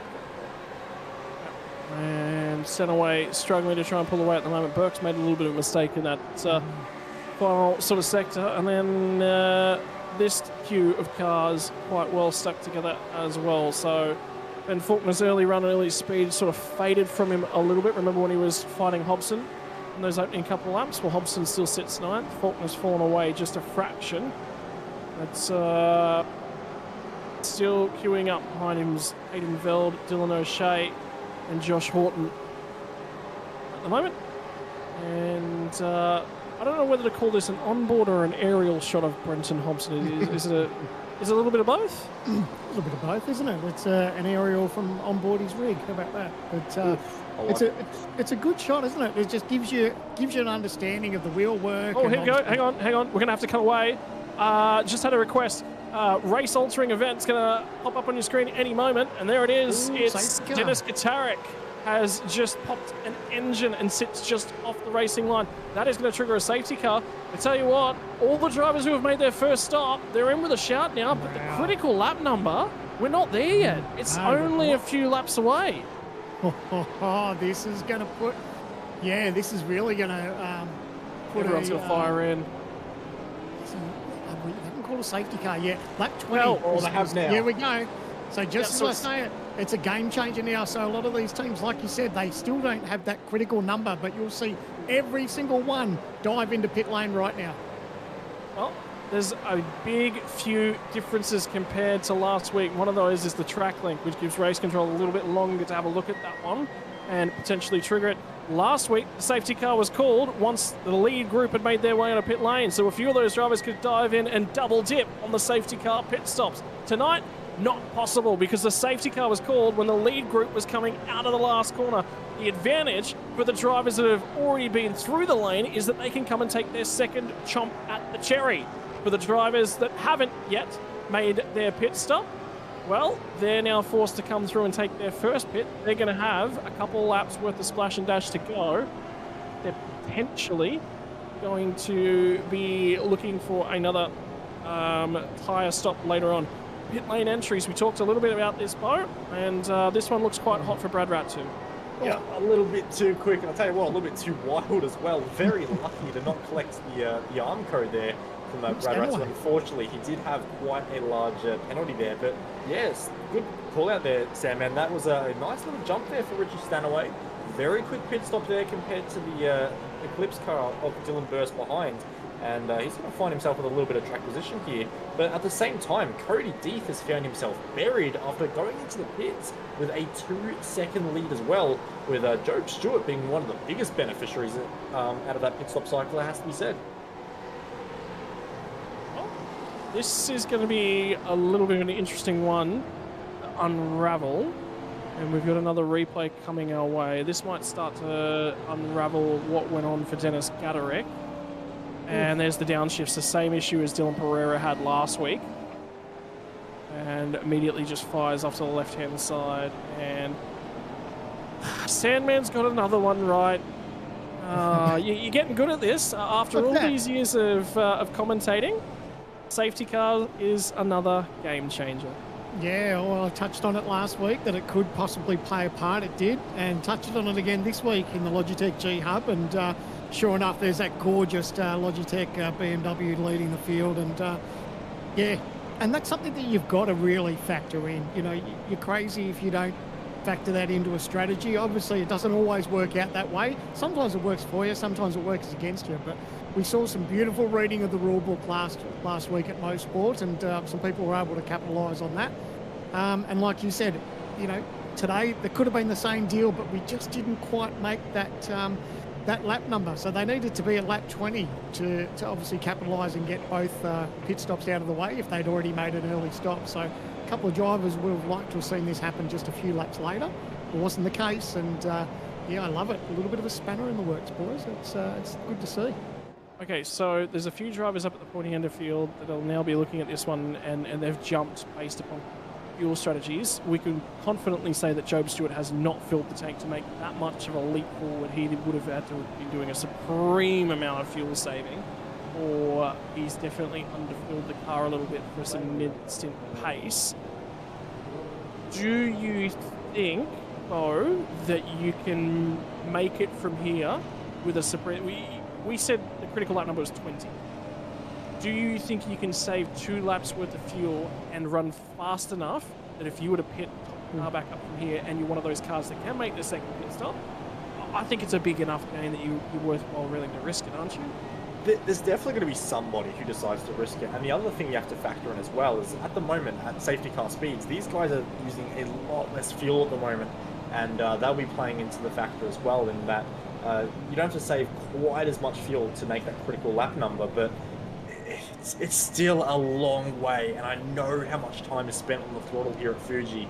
That would be a big fuel save. Now, don't get me wrong, lots of big braking zones here, lots of drafting opportunities. There is the potential to do it by all means, and I can promise that somebody is absolutely going to roll the dice and see what they can make happen here. But for your front runners, I just don't see it being the optimal strategy right now. I reckon we're going to see them continue to push on and continue with a more traditional strategy, but I'd be keeping an eye out on a few drivers further in the pack. I mean, we spoke to him before the start of this race. Currently sitting in position number 14, Andrew Dyson. He's one of those drivers that loves the alternative strategy sometimes. Yeah, so just having a quick look at a few of the drivers towards the tail end of the field that are certainly trying to do the strategy. I'm looking at Jack Andrews, Andre Heimgartner, and Kurt Stenberg have all just come back down for that splash in the dash. That was the three drivers you saw on the tower on the right-hand side that were looking to take advantage. Drivers that are certainly making gains at the moment. Ryan Bettis, Damon Woods, well, okay, he's made quite a big swing at it. Chris Ireland and Andrew Dyson making big gains. But the question will be is if you have a look at Dyson, 13-second pit stop versus a lot of the cars around him have got maybe 10 seconds more worth of fuel on board. So he is absolutely sacrificing his overall race scenario potentially for some gains right now. And he'll have a very light, very energetic carbo as well. No, he will, so he should be able to make hay while the sun shines. And yeah, just thinking about that, he still needs to give us his second pit stop, so that won't be the case for him going all the way to the end from here. But we'll see if anyone else does think about it as this race goes on. But more importantly, I think, is the Logitech G BMW safety car has pulled away from the field, and Richie Stanaway is about to get us set up for a restart here. Yeah, and he wields one of these things in supercar stardom in the real world. Now he's going to be unleashed on the field. What can Richie Stenaway do? What does the pace look like from the Lobs Esports Camaro? Can he start to step away at the front end of the field with a little bit of an opportunity? Dylan Burst is going to try and go along with him. Can Cody Deeth rescue something after taking a huge drink at the pit stop? What is his post-restart pace going to be? In fact, he's much better than Job Stewart on the anchors, and he nearly got down the inside. There's a touch. Oh. There is a little bit of contact, just the slightest amount. He's going to rattle the cage of the ERT machine of Job Stewart. And remember, how good is this for a little bit of a look-in was that Stewart sat on the podium last year. Stewart is a driver in the real world. This is the youngsters of tomorrow taking it to the boys who've got the drives of today. Don't mind the little bit of bump and run there. That's okay. You know, the little bit of bump and we were touching on this a little bit earlier, weren't we, Bo, that, you know, you can be a little bit more aggressive with these cars. You don't get as punished. Remember back in the era of sort of Gen 2 and before that, if you had that little bit of panel damage, it paid you big, you know, it paid out on you big time, especially in the long straightaways. Yeah, it used to act like a bit of a parachute, didn't it? Have a look at this. Have a look at the rundown through. Now watch the rest of the field as they all fire down on in here as well. I love these sorts of shots because it just tells you this is what our sport's about. Who was getting the elbows out? Who got the run off the final corner? They're all pretty tame. I've got to be honest. Look at the build-up too. Yeah, no one's willing to step off line. There's Brian Boort fire down the inside. I think that might have been a Brad Ratchu. The drop bear livery. Now, at the end of the safety car restart, I just can't believe that we've already got another one and that they're going to be... I just see him being such a big thing moving forwards. Cody Deese making a little bit of inroads. Remember that the Eclipse Sim racing cars were quite good early on. He pulls to the inside. Stewart's still on the fuel save. So Deeth's just going to send it down the inside. Stewart does not want to fight that one. He is still trying to maximise his race position through fuel saving. In the meantime, Cody Deeth wants to get the elbows out, wants to get on the loud pedal and wants to work his way further forward. Is he sacrificing that overall race strategy though as a result? Yeah, Bo. Potentially. It's hard to say, of course. You might be just trying to save a lot of time in the pit stops coming up because, of course, all these cars towards the front do owe us a second pit stop still. So that could be his train of thought, is just save a bit of time in the pit stop, just stay with this pack ahead, and he'll make some track position that way. But it is risky, especially if you have the likes of Wayne Burke, who we know wants to play things aggressive. Matthew Bowler behind as well. We know he wants some good results on the board. And as a teammate to Job Stewart as well, you'd think there'd be some communication there about actually letting Bowler go through if Bowler's committing to pushing on, which I know he doesn't like the fuel saves too much. So I do see him pushing quite hard as well. So for Job, it's a tough spot to be in, but I really guess it all depends on his pace right now. If he can save fuel quite comfortably, keep Wayne Burke behind, and stay with the Eclipse and the Lobs cars ahead, well, it's a great position to be in. Yeah.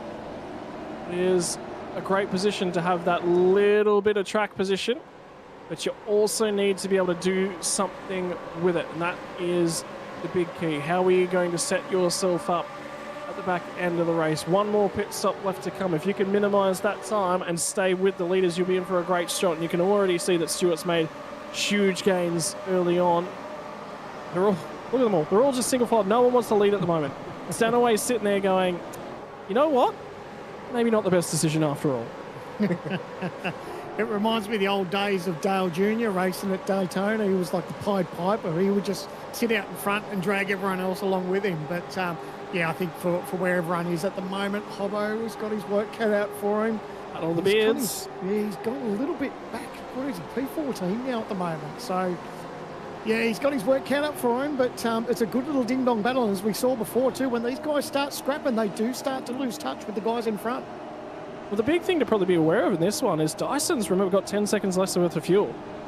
So right now, this chain that's sort of caught up in behind Hobbo, if he just lets Dyson go, well, Dyson can probably pull him along to the next little pack. And then he can sit there and happily go back to fuel saving. Oh, what a great shot. Look at the movement, how these cars bounce up over the curbs. This is what we love about our Aussie supercars, that they do bounce off the curbs and they love that little bit of aggression through the corners. I reckon that's a top little thing. And yeah, that really looks the part of that shot. Well done, Jay. We spent all last season going, when are we going to get this Gen 3 chassis? When are we going to get this Gen 3 chassis? I think the new big toy will be, when do we get Adelaide? Mate, well, we got there's been some drama here before we touch on the new Aussie content, but everyone's managed to get away. It's still, they're not giving up here, though. Everyone's got a straight race car, and that's the main thing and pointing in the right direction, but looks like a little bit of argy-bargy between the boys. So paint traded, and you can just see as well that Lorraine Campbell, he's got a little bit of damage on the front right-hand corner. Corey Preston's now going to outrun him, and that was the Vermilion car, which I think was Tice Hodge. But rotated. That's the second time Hodge has had contact too. So big thing as well, Michael Taliantras, remember, he went to the back of the field. He's in this battle pack. This is in around 26 spots. So after getting rotated early on, that safety car, Taliantras is a great little spot. Some people love the old safety car, mate. Brings them right back into the equation. Love it. So, yeah, all right. Now it's time to pick your brains. We both said, what, late in the year was probably going to be when we got Gen 3, and we got proved right. We knew it was coming. 3 tracks to stick in the back of your mind. Pukekohe, Adelaide, the Bend. You reckon they're this year, or you reckon they're next year? Question. Love it to be this year. I think it'll be next year. No, I agree. I think there's a chance we get Pukekohe this year. I reckon that's probably our best shot. The Bend's possibly super late in the year, but Adelaide absolutely not. I reckon Adelaide will be quite far away into next year, possibly even season 3 or so next year, because it will be quite an intensive one for iRacing to work on. But yeah, absolutely, that will be more than worth the wait. Oh man, I was so excited. I think the entire sim racing, every time I talk to a lot of the American friends, they all go, man, I love seeing those supercars just jump and bounce all over the curbs. When are we getting street circuits from Australia? I said, boys, they've been scared. We got Adelaide, it's coming. And so they're a big love internationally as well. For Joshua Horton, how about the door-to-door run on the way down to turn number 1? They're going to get closer and closer and closer in the braking zone as well. And he finally slices to the inside of Greg Favell. And Damon Woods is tagged on the back end of both of these guys as well. So he's now brought himself forward and into the equation. He's just outside the 20s. So after, leading for a long way, or, not leading, but right there and in the equation last week, adjusting this week, he's just getting better and better and better as the night goes on here tonight. So, Bo, you're not out of the equation just yet. No, definitely not out of the equation just yet, but still plenty of work to be done in regards to getting into the top few spots. But we know he's got the car pace, we know he's got the potential, and like I said, he's got a really good head on his shoulders when it comes to racecrafts. Doesn't go for the risky moves, goes for the clear-cut, precise moves, and I think they'll benefit him a lot across the year. Yeah, now ranging up on one of the older, wily veterans of the field as well. Greg Favell has been around, he's seen it all, he's done it all, and he's got the pace to match as well. And this is young versus old, experience versus youth. And Greg he's a lovely guy. He's been there, he's been around, and he just loves getting out and getting driving. But when you've got Damon Woods filling your rearview mirror, I'm sorry, it's not a comment on your driving ability, it's a comment on Damon's driving ability, Greg.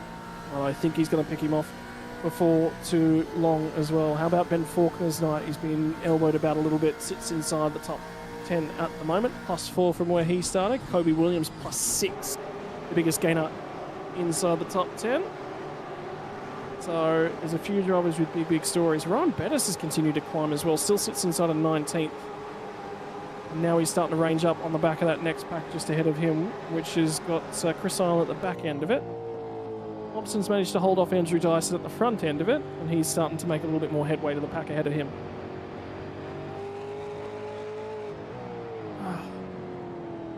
Right, Sandman, if you had to pick a winner out of that top 5 at the moment, so Hobbo's not in that top 5, you can't pick him. Don't sit on the fence. No, pick I won't. one.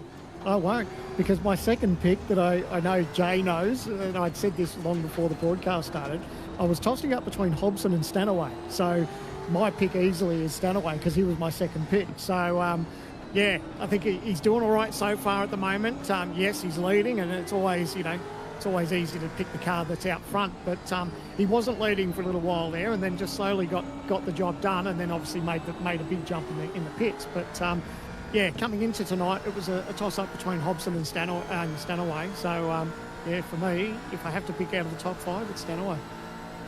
He was on the back foot last week, got the elbows out, earned himself 30 seconds in post-race penalties. That certainly doesn't help. I just watched this overtake as well. This is a really, really good one. We're talking about youth versus experience.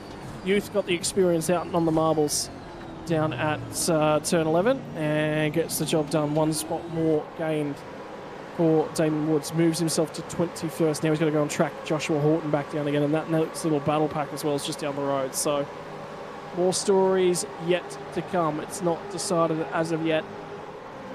Well, come on, boys. What are your picks? You put me on the spot now. What's yours, Scotty?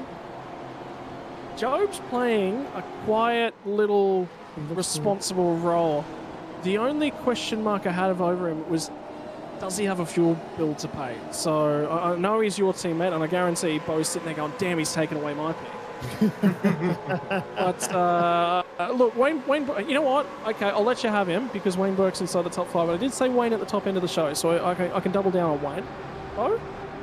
I'm going to go against what you might think, and sorry, Brenton, I'm not going to go for the teammate here. I still like Cody Deep's position right now. He's running third. We've seen that he's got very strong car pace early on in this race, where he actually managed to break the toe and he picked the battle back behind. But at the same time, his last pit stop was 5.5 seconds longer, according to my timing screen, and you can see it on the screen there as well. So I think Cody Deeth right now has the heaviest car in the field, which should mean a shorter second stop, and with his car pace as well, I think he's in a great spot for the remaining 20 laps of this race. Sorry, Bronson. We must clarify, he's talking to his team boss there. That's an apology to Brenton O'Brien, who is team boss over at Evolution Racing Team. So, overtake deeper in the field. I think this will be Christopher Ireland getting to the inside of Tom Freer, and it was really interesting chatting to Tom Freer because remember he's had a team swap here. It carries on, and there's the elbow as well, and that's Rain Campbell who's climbing in behind him. It's still not done. It carries on out the other side. Look at that. A bit of door handle to door handle. Love it. You'll like both of these guys as of late as well. I've been catching Chris Island in a whole bunch of oval racing lobbies, by the way, and Tom Free has certainly been partaking a little bit of that, so that'll keep Sandman a little bit interested in this battle. Free back down the inside when they get to turn 1 and parks him on the marbles. Strategic little deception, and Betis cleans the pair of them up cleans that up as well. Sorry. Just waiting for him to dive up the inside and make 2 spots there into the braking zone. Just wasn't quite close enough, but managed to get 1 spot. So that was a good drive. It's interesting. I caught up with Tom Freer a couple of times. I really love chatting to him at length because he's one of those guys that he'll have a chat to you, he'll have a yarn about what his thought processes are. Sometimes a lot of drivers will get clammy and they'll be like, I don't want to give away all my secrets. Tom's not one of those guys. He loves having a bit of a yarn about what he's thinking, where he's at. He said at the end of last year, he's just done. He's just really, really done with the Gen 2. If the Gen 2 had stuck around for another year, I might not have had a crack. But the Gen 3's really revitalised him, and an opportunity with a breath of fresh air. Sometimes you're just surrounded by guys. He loved working with Synergy, loved working with the Synergy guys, but he also just wanted a new opportunity, and that's what Vermilion's given him to him. So, different group of guys around, and maybe not necessarily doing the best in Gen 3 hardware, but there's some work to come there from Tom Freer. So, he was frustrated at the end of the last year. I hope he's a lot less frustrated now. I think it's a real shot in the arm that the Supercar Series needed anyway. Was the upgrade to the Gen 3. I think it's revitalised a lot of people, and just watching the racing and the racing that we've seen so far with this car has been brilliant. So, yeah, I think we're lucky that we've got the Gen 3 update, a little bit of nose to tail possibly here, and yep, dive up the inside. That was a beautiful move under brakes. Just doesn't want to run too wide of the marbles, but holds on to it. Nice snatch. Both ended up great marbles, and now Island's going to try and fire it back down the inside as well. Who get on the outside here, and this is what we talked about. These long flowing kind of corners, you kind of have to release the throttle just a little bit. You can't maintain that full throttle pressure. Down at number 10, Island gets around the inside, so Free's going to lose 2, and he might lose a few more because there's another teammate lining him up in the background as well, as Horton's now caught this back. Horton dives the inside. Free is having a horrible lap. Something's gone wrong there for sure. Woods fires himself through into the top 20, so he's lost, what, 4 spots in half a lap. I wonder if the last 2 were anything for a slowdown, because the first 2 it was like he just got caught out of position, but the last 2 spots that he lost. Crossing them, that's always the way the drivers work. Oh, absolutely. You have to take every little advantage you can, and there's a lot of rules regarding how you can serve slowdowns in the series. Obviously, you can't be on the racing line, and you can't use it to impede another driver, and all sorts of other little rules, but we're always looking at opportunities to try and take advantage, so to say, where we can. And I'm sure Tom Free is no different, and every team on the grid will attest to that as well. This series, it's so tight, it's so competitive that if you can find a little 1%er, you've got to take it and run. And to those drivers, those fans that are watching along, it might be your first ever iRacing stream that you've ever joined into. Hello and welcome to Gen 3. Aren't you enjoying everything that you possibly can? Slowdown penalty, what is that? Well, iRacing has a function that says if you use an out-of-bounds area, it's sort of like an off-track system, but a little bit different. So effectively, you can't use the out-of-bounds areas. If you cut a corner too much, iRacing will have specified ways or specified time limits that you must give back a certain amount of time. And if he has indeed himself up a slowdown penalty, we saw one from Wayne Burke earlier in the night, wide at the final corner as well, out and into the marbles, and lights it up for Matthew Bowler, so he now loses a couple spots. Drops him behind Dylan O'Shea, and Ben Faulkner walks his way a little bit further forward. It's a slowdown penalty that you must give up a specified amount of time if you cut the track, and they're harsh. You might have gained a 1/10 of a second by cutting the track, but you'll lose a 1.5 seconds. That is effectively iRacing's way of making sure that you've got to stay within the track limits.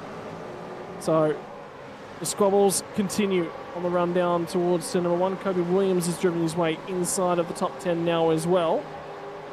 And this little battle pack at the back end of the top 10 is starting to get quite spicy, and Damon Woods' boys just picked up another one, so he's up to 19th. So he might actually get the hard charger at the moment, the way that he's overtaking cars left, right, and centre. I don't imagine we'll be too far away from a lot. Dive up the inside. And the elbow's out as well. Yeah. So something's happened to Bo. Something's happened to Bo. Yeah, he got forced into the commentary box with us. That was something did happen to Bo. But Matthew Bowler, out in the marbles, extended period of time and not happy with Kobe Williams ahead. Uses the driver's favourite, second favourite communication tool. The first one's the bumper, the other one's the headlights. I was going to say, definitely the bumper's the first one. Boys, oh, another wide. Oh, geez, we're seeing a little bit now that a lot of drivers are just running that little bit of wide and we're getting caught out. Oh, that was bump drive. Yeah, that was a little side-by-side action, but people are getting caught out by the marbles a lot in the last couple of laps. Matty Bowler is just everywhere on this lap, has been into the marbles. He might just dive into the lane because he's just about sick of getting his head beat in by everyone in this group. He's lost a whole bunch of track position on this lap. Finally, team boss Ben Faulkner. Look at the light up. Everyone out of the last corner. Good so, does that remind you of that expression session at the end of the wet Sydney Motorsport Park race? Brenton Hobson, we were talking about running to the lane. Brenton Hobson is running to the lane. It's funny, just before all that started to kick off, I was thinking we're probably not too far away from pit stops because, yeah, you want to get your pit stop over and done with, but you don't want to leave it too late too because you don't want to capitalise on those, on those fresh tyres. So if you leave it to lap 40, 5 laps probably isn't enough to capitalise on that good rubber. So it's good to see Hobbo's jumped in the lane and he's going to, get on those fresh tyres, have a little bit of car pace. It'll be interesting to see how much longer it takes for the leaders to dive down there as well. I think the biggest thing is that everyone's squabbling at the moment. That's what's going to be the biggest gain. Yeah, sure, there's some tyre gain, but if everyone keeps fighting each other back and forth, there's an extra 3 or 4 tenths a lap that they're all losing. In the meantime, you're just out in clear air and gaining. So that might be the bigger gain. At the moment, we're talking with shoes a little bit on the other foot in terms of those pit stops. And this racetrack provides that too, doesn't it? I mean, we were just talking with that video that we were talking about at the start of the show with Bo. Like, he was surprised how much gap that he closed up just because the 2 drivers in front were squabbling, and we've seen it again tonight. All right, so Hobson's in, final pit stop. Corey Preston's also dived in. Tom Freer, well, he'll dive to the pit lane for sure after a moment being outside the track boundaries. That'll just trigger a pit stop for him. Keep your eyes on this battle pack. None of the lead group dive in. Anyone in this group is going to think about it? No, not necessarily. Job Stewart, by the way, has lost the back end of the lead pack. There's been another little drama, and this is Tom Freer, and that is Chris Ireland on the inside. So there's a fair bit of tag going on there. Geez, Freer did a good job. Hold on to that. Football calls it bring back the biff. I think we should say something similar. We're going to have to find a moniker. Absolutely. Boys, it's delivering again. I mean, normally you get to this phase of the race and it just calms down. You guys all start to play well inside your limits there. And one of the biggest gripes I have about you guys is you like to run within the limits there, Bo, but Gen 3 is just not doing it, is it? No, not at the moment. It loves to cause a bit of chaos, as we're seeing with the elbows out. That's a big hit on the back of Tom Freer's car, and not surprising to see him, lose so many spots from that. So a shame for Tom Freer. It's been a tough run, but yeah, no, we can get the elbows out a lot more, and it makes the racing a lot more exciting. And I think that as well will contribute to these really exciting ends to the race as well, because in the old car where we might be sort of stuck nose to tail, not quite able to make a move with all the aero we had, even if we don't quite have the same draft effect in these cars, we can sort of go for those more risky moves now in the dying laps. We can go for those shots of the win where maybe you need to rough up your competitor a little bit. That's going to be great to watch, I think, and I'm looking forward to it as well, to even a few scores as well with some drivers, as this car sort of does allow it. So I don't have too many on the list at the moment, but no, this car does allow for a bit more aggressive touring car racing. I think that's something that was really missing from the Gen 2. Okay, Sam, and we're going to have to make sure he gets P1 next week in terms of qualifying. I'm not sending him down the back of the grid anymore if it might mean I'm on the list.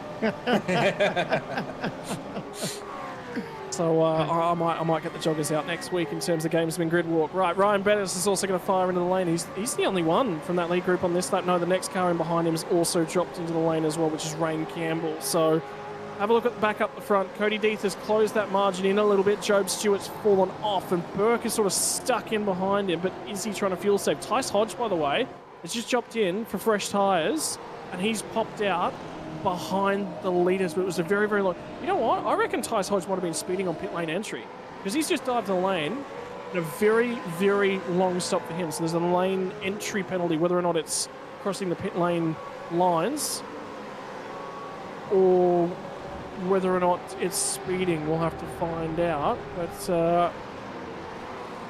at the moment, Dylan O'Shea has made a little bit of ground. He's made 8 spots to sit where he is on the racetrack right now in 6th spot. And Kobe Williams has managed to make some ground as well inside the top 10. He's +9. So those are the big movers inside of the top 10. And go ahead. If I had my team owner's hat on, I think I'd want to swap Dylan and Cody around, because it looks like Dylan struggled a little bit, and Cody looks like he's got a bit of pace up his sleeve too. So I think before they make these pit stops, I don't think it'd hurt too much if they were probably a little bit closer. Whether the maybe a team order or two would slip in there and maybe swap the 2 drivers around. Yeah, that'd be an interesting one. They don't really have... It's an interesting one to sort of think about. They play the team games quite well when they're in open wheelers. I've seen those guys do it quite a lot of time, but I don't know about the rest of it.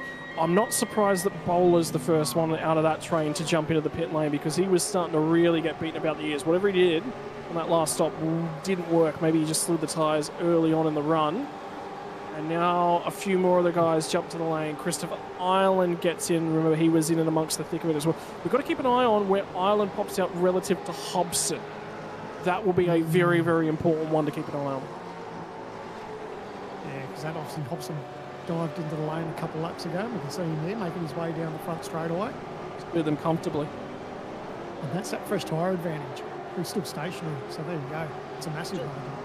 Just to jump in for a second as well, though, one thing that I am finding quite interesting is these drivers that are actually diving into the pits, they are actually coming out quite a long way away, though, from the drivers that do have the potential to fuel save all the way to the end of the race. I'm looking at the gap between Brent and Hobson, who, of course, we saw take that early stop, all the way up to Dylan Pereira. The gap's standing, as far as I can see, at around nearly 18 seconds at the moment. So if Dylan Pereira can fuel save this all the way to the checkered flag, which 13 laps to go, it's still a long way to go, but that's a lot of time up his sleeve that he can lose per lap to Brenton Hobson. There's no way Pereira... I don't think Pereira can do it. I'll know what you're looking at. I think the drivers that can make it on fuel strategy was Stenberg, Andrews, and Andre Heimgartner with a 3. Okay, so with the longer second stop as well, just to make sure they tick off the fuel requirement. Yeah, I'm with you now. So, yeah, I don't think this is quite over yet. So I think those drivers that did take that early second stop and have taken quite a lot of fuel on board that you listed earlier, I reckon they're still in this game as well. I reckon we can still end up with a pretty mixed result sheet here. Yeah, it could certainly take the marbles out and shuffle them just a little bit. In the meantime, we do check back at Dylan Pereira. Remember, was running inside the top 5 last week when a downshift ended his night. He's now just about in a win and end situation. I think he's going to be inside the top 10 if he's going to qualify. A 16th or a 15th is not going to be good enough. And remember, that's where he runs with fuel strategies to sort of play themselves out a little bit. I mean, it's a potential. Oh, I'll tell you what. Oh, you might be right. He's massively on the clutch down through. I'll change that. You know what? He gets a question mark over his head. I'm not willing to give him any more than a question mark. he's backpedaling hard, isn't he, Bo? Yeah, big backpedal. I'm liking this. Well, like Bo finding out that Damon Woods was on a borrowed sim rig, I've just listened to a clutch being pressed. So. Well, like I said, 22 seconds or 18 seconds the margin was between Pereira and Hobson. That's a lot of time per lap that you can lose with a big fuel save. So, yeah, I wouldn't be counting out any of these guys right now. And one driver that I did get mentioned earlier as well in the little chat we have here is that apparently Sean McNamara was using the clutch almost immediately after his second pit stop as well. So a lot of these drivers have realised that that's a big opportunity for them in this race and have started the fuel save very early. So just keep an eye on this one. And Burking's in too. He's decided to fire off and dive into pit lane. So Wayne Burke. Well, there's more going on, and, well, Sean is mega on the attack of the save. Andre Yusuf just blasted past him in a straight line, and Ryan Jones is going to try and get to the inside of him as well. Will they make contact? He squeezed him at the apex. And if you're saving gas, you don't want this sort of situation. I think this is Ryan Jones just committing. Yeah, Sean's just gone, yep, not interested. Not interested in squabbling over it. If you're going to go, Ryan, get down the road. I want to use you, I want to leverage you, but I do not want to fight you. It's tough, isn't it, Bo? When you stick to a strategy and you know you've either got to save fuel and not do what the other guys around you, it's so easy to get sucked in to start racing the guys around you. But once you pick a strategy, you've really got to stick to it and commit to it early. It's so difficult to manage because it's exactly what you said. We're all racers. We have that race mentality. We want to battle. So when you have Ryan Jones flying through the field as he is right now up the inside, and as well Posy there having a little bit of an issue as well. But yeah, it's so easy to get suckered in, but you just need to realize what you're doing is actually, it's going to be McNamara up the inside of Pereira. So if this strategy does work out, that could almost be a potential change of race lead there, but that's still a big call with all these pit stops still to come. One of those pit stops that is happening right now, Job Stewart from that leading pack. We think he had the least fuel on board out of that lead pack. So just double checking, Pereira pit at the end of lap 10 and then again under safety car. So he is certainly made to required pit stops. CPS stands for compulsory pit stop, 2 CPS complete for the number 61 Synergy Sim Racing Machine. What about that of Sean Mack? And Sean's just stood on the clutch. Varndel's not on the clutch is the big difference there. So Varndel's running it in with a little bit of engine braking, which will still burn a little bit of fuel. The difference between sim racing and the real world, you get a lot more time out on track. The tyres, well, you get them for free. They're included as a part of the package, so you can have as much testing time as you want. And the fuel, well, the biggest benefit, you don't have to pay for race fuel because that stuff's expensive. So we like to save little dollars and cents wherever we can. Richie Stanaway, though, is certainly trying to make the most of the lead of the race at this point in time. And, you know, Bo, it's nearly like you're a professional driver or something, because you're right, Deeth is certainly closing on Dylan. But you've done this thing before, haven't you? This commentary. Wow! Is this everyone in the pit lane? Yeah, all 3 of them in at the same time. Oh, here we go. Yeah, it's going to be interesting, isn't it? But just quickly to rule in my own little commentary here, Job Stewart hasn't come out of the pits that far away from the likes of McNamara and Pereira as well. So I think what we're looking at here with these pit stops, assuming they're going to have great pace on new tyres and plenty of fuel to finish the race, I reckon it's still between these guys for the race win today. Well, it might be for those guys for the race win. Job Stewart's come out just off the back end of that pack, and they want to give themselves enough time to use the fresh tyres to go and have a crack at things. We're just having a quick look at the laps at the moment. The guys that are in the pit lane, what are they looking like? What does the time look like for Job Stewart? He was a touch off the back end of that group. Can he be a touch closer? Wayne Burke's also been through the pit lane. Burke tried to go for the undercut between those guys. I tell you what, Stewart's going to jump through the lot of them. Wow. Dylan Burst has actually come out ahead. Oh, Burst has gone over the curb at turn 1. Makes contact. He'll elbow Job Stewart wide. That'll be cold tyres. Wayne Burke is again Mr. Cool, Calm, Collected and picking up the pieces. 2 weeks in a row. No, Burst is going to slide it back down the inside of Coca-Cola corner. You're crazy. And it's always going to come back to a little bit of a review of the stewards, because he was definitely bumped wide at turn number 1. This is where it starts to step up. We are within spitting distance of the finish line. 9 laps left to run, and all of a sudden, I think Sandman's going to go back and have a few looks at that pressure cooker, because the pressure is building.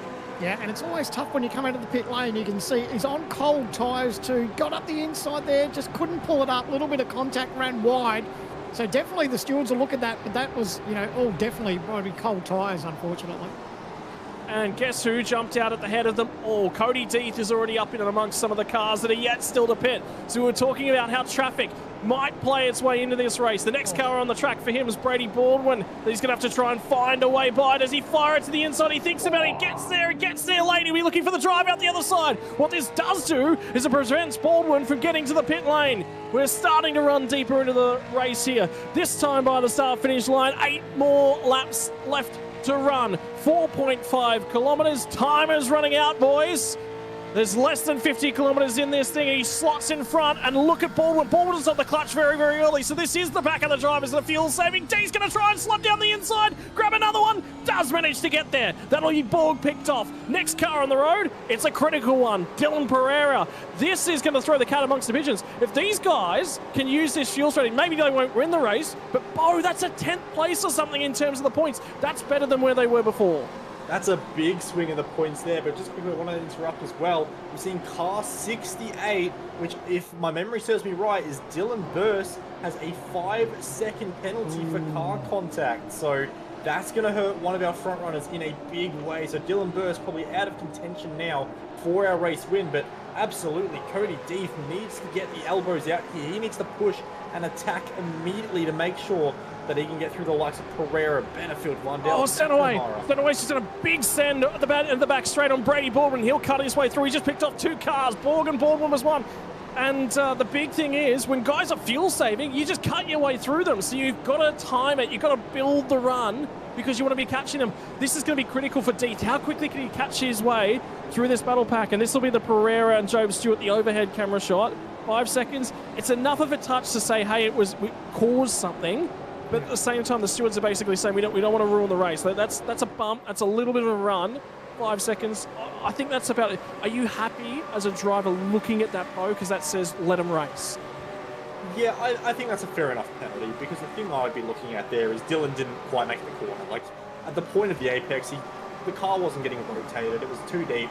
And I think that's a fair game from the stewards. I wouldn't complain about that. And I wouldn't complain if I was car 3 either, because you have just passed Dylan Pereira in the easiest fashion imaginable. And now right on the back of these guys fighting. But just think about how risky this is. You've got Benefield and Vondel side by side through here. Cody Deef doesn't need to get his nose stuck into this stuff. He just needs a cool calm race. And this is anything but cool and calm. Yeah, nothing cool and calm about it at the moment. He's got fresher rubber on board. He might try and slide to the inside. Wow. Benefield thought about covering it. Oh, sorry, my apologies. That was Vondel. Thought about covering. Vondel's lost 2 spots as a result of that. One of those was to Cody Deeth. Now he's going to have to try and slot up and pick off Benefield. And if you feel so, again, you just can't get caught up in this. This is not your race. Find a way to let them go. I wonder whether or not Benefield's saving. Benefield was saving. Cody Deeth just about ran to the back of him. So have a look at this. This is 100R. This is the moment. And you can just see that Vondel thought about turning back in there. Man, it's difficult because Deeth has got to get down there. You can't earn a penalty. Think about the win you're in. Give yourself every opportunity to take that away. And the hard bit too is when you've got guys that have just made a pit stop, they're not saving fuel, so they're going as hard as they can. They've also got fresh tyres too, so their car is so much better than the cars around them to saving fuel, because one, they're off the throttle and looking after fuel, but their tyres aren't that great either. So you've really got to be mindful of that when you approach these cars. And we'll get an onboard shot from Brenton Hobson right here in just a few moments. We can overtake down into turn 11, gets to the inside of Andre Heimgartner. Gets the job done out the other side. Nice and up. Have a look at the pack in behind them. And the difficulty, this is now all on for position. So take the dice and scatter them. If you can pick the race winner out of this, Jacob O'Reilly leads at this point in time by a long way. Look at them, they are 2 by 2 as they cut their way through. And at the moment, that'll probably be Kobe Williams in and amongst it with Matthew Bowler. Remember, Bowler was one of the earliest stoppers, gets out onto the marbles, drifts wide. Capel's going to try and fight his teammate. Don't kick on, boys. Slot back in if you can. This is out in the 20s at this point in time because they've got some overtaking left to do. Brenton Hobson's just slid down the inside of Jack Andrews. And keep your eyes on the tower on the left-hand side of your screen because it continues to tumble and Sandman's going to have kittens at this rate. I'm having kittens. I think team owners are having kittens in as well. This is good, hard racing. Everyone just scrobbling. They know there's only 5 laps to go in this one. And then if they don't do anything about it now, they don't want to throw away an opportunity. Like you said, there's so many points to be made. Richie Stanaway is now harassing the back end. Where do you look? Where do you look? There's 2 screens worth of action on the left-hand side. Oh, boy. Benefield is going to have Richie Stanaway in behind him as they come out onto the main straight. Finally, they start to slot in single file. No, they don't, because on the bottom half of that screen, they are still side by side as guys that have pit. Dylan O'Shea, Teo Sorono, Hayden Veld, and O'Shea just got a little bit of a rough up, by the way, by Kurt Stenberg, who's trying to do some fuel saving and make it to the end of the race. Winnes is going to line up. Have a look in that pack. Yes, there is a mixture of strategies. I love this. I love this strategy game. This is racing. This is racecraft at its utmost. Andre Heimgartner's trying to defend off for a few positions at the moment. Lachlan Capel's going to slide to the inside of him. Look at them. Look at them trying to overtake. One lane of cars is trying to save every skerrick of fuel. The other train of cars has got fresh rubber underneath them. Where do you pick it? this is what we missed out on last week at Mosport. When I touched on the possible fuel strategies in the Logitech G Hub earlier in the broadcast, I said there was plenty of movement and plenty of options there for different people to try different things. And this is exactly what we've seen. Oh, the contact! Oh my goodness, that was going to be carnage, and they all managed to get away with it. No, this series just continues to deliver. Think about this at the back end of your mind at the moment. If Jacob O'Reilly makes it to the end of the race, he's going to have him comfortably. He has a margin of about 20. No, O'Reilly's only done one stop, so he's got a pit. Oh. As far as I can see on my timing screen, O'Reilly and Horton have only given us one stop. Andre Yusuf is our effective race leader on 2 stops right now, but look who is right on his gearbox. This is for the effective lead of the race. Cody D, fresh tyres, light car, lights it up out of the final corner. He's going to be in the draft as well. This is going to be a dive bomb into turn number 1. But just looking at the car speed, Andre Yusuf has nothing to fight with. Yeah, I wonder whether or not he's lifting on the straight. Yeah, well, to pass him that quickly, I think you'd think he's got to be saving somewhat. But, mate, if it stays this way, I think Cody's just going to start to run away with it now because he's obviously got the better pace, the better grip at the moment over everyone else. And I guess what we've seen, Anaway's dropped back to 7th now, so he's even dropped right back. The OGD replay. Listen to turn 1. On teammates. That's his teammate Brady Baldwin on the outside. What's that one rule that teammates have got? Wow. Well, there's going to be some debates at ERT because Capel and Bowler were into it a little bit ago as well. So it's not just one team, it's multiple teams. They're into it here tonight. But, yeah. How long do I Riley? Can we get a track map up? I just want to outline to the fans how close the entire field is. Look at them. Look at all the black boxes circulating in that middle sector of the lap. Look at them all. They are all so close together. How long does Jacob O'Reilly and Josh Horton run? Because they've got to stop. But when is it? Well, they've got to stop. They've got to put in a splash of fuel. But well, if it's are they going to do a splash? Are they going to do a splash on dash? It's a long pit lane. It's a long pit lane. Yeah. That's the bit that's going to hurt them, not the splash. It's that travelling down the pit lane that they're going to lose that time. I think that's. Yeah, look, who knows? But if you have a look at the pack, they're all squabbling back there, so they are gaining net time. Right now, they're gaining net time. 25 seconds. I'm not saying it's going to be that much, but it could be enough to land them inside the top 10. See, this confuses me a little bit from Jacob O'Reilly because he was inside the top 10. So, veering away from that's a little bit weird, particularly where he's got to make a stop yet. I think it's going to be this lap, to be perfectly honest, because give yourself fresh tyres, have a crack. Give yourself an opportunity. You've got to be in soon, don't you? You've got to make use of those fresh tyres when you have that opportunity, and you've got to make some passes while it happens too. So yeah, I'm actually surprised they've left it this late. If they do still owe us one more pit stop, they've got to come in ASAP because you're just costing yourself in the long run at this point now. Do they not put tyres on and just put out splash of fuel? Do they have to put tyres? Yeah, good call. Just 1 or 2, a couple of litres of fuel to get them home and then get going again. Yeah, I wouldn't be surprised if that's what they do, to be quite honest. Does the car go up on the jacks with fuel only? I don't believe it does, no. It does? Because the critical thing about CPS is the car must go on the jacks. I thought that was the regs last year. Car must go up on the jacks. So the Gens 2 chassis does prop up onto the jacks. Okay. Well, here's O'Reilly coming in. O'Reilly's in, yeah. So this will give us a bit of an understanding of what they're going to do. But to tell you what, if it's in the rule book where you can just get a splash and then get on with it, you're not going to bother to put on fresh tyres for 2 laps. Not here. Like, what's the point? No way. Well, they're in. Horton's in as well. So this is everyone will now have done.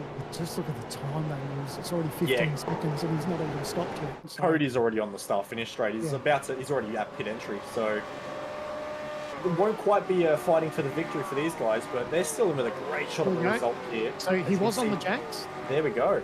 And he didn't look like he took tyres. Nah, 5 seconds, no chance. No tyres, and he's going to feed back out. He might be in and around the top 10. He's just outside at the moment, so he's fed back in around 12th spot, and Baldwin's just gone by. Brady Baldwin from the rear end of the field is 12th. That's a phenomenal drive. Well, The whole Go ahead, top Buck. 10 is just unbelievable. Andre Yusuf up 23, McNamara up 21, Daniel Benefield up 28. Just the movers and shakers is unreal. It's all car off at turn number 1, but the variety and how much this field has just shuffled around over the course of 44 laps is incredible. Has been largely inside of that last 10 laps as well. Cody Deeth has cut his way back to the point. He leads the race. He's got a 2-second margin over Andre. I tell you what, if Yusuf finishes this race on the podium, he's got a really, really good shot. That might be enough to catapult him in the contest.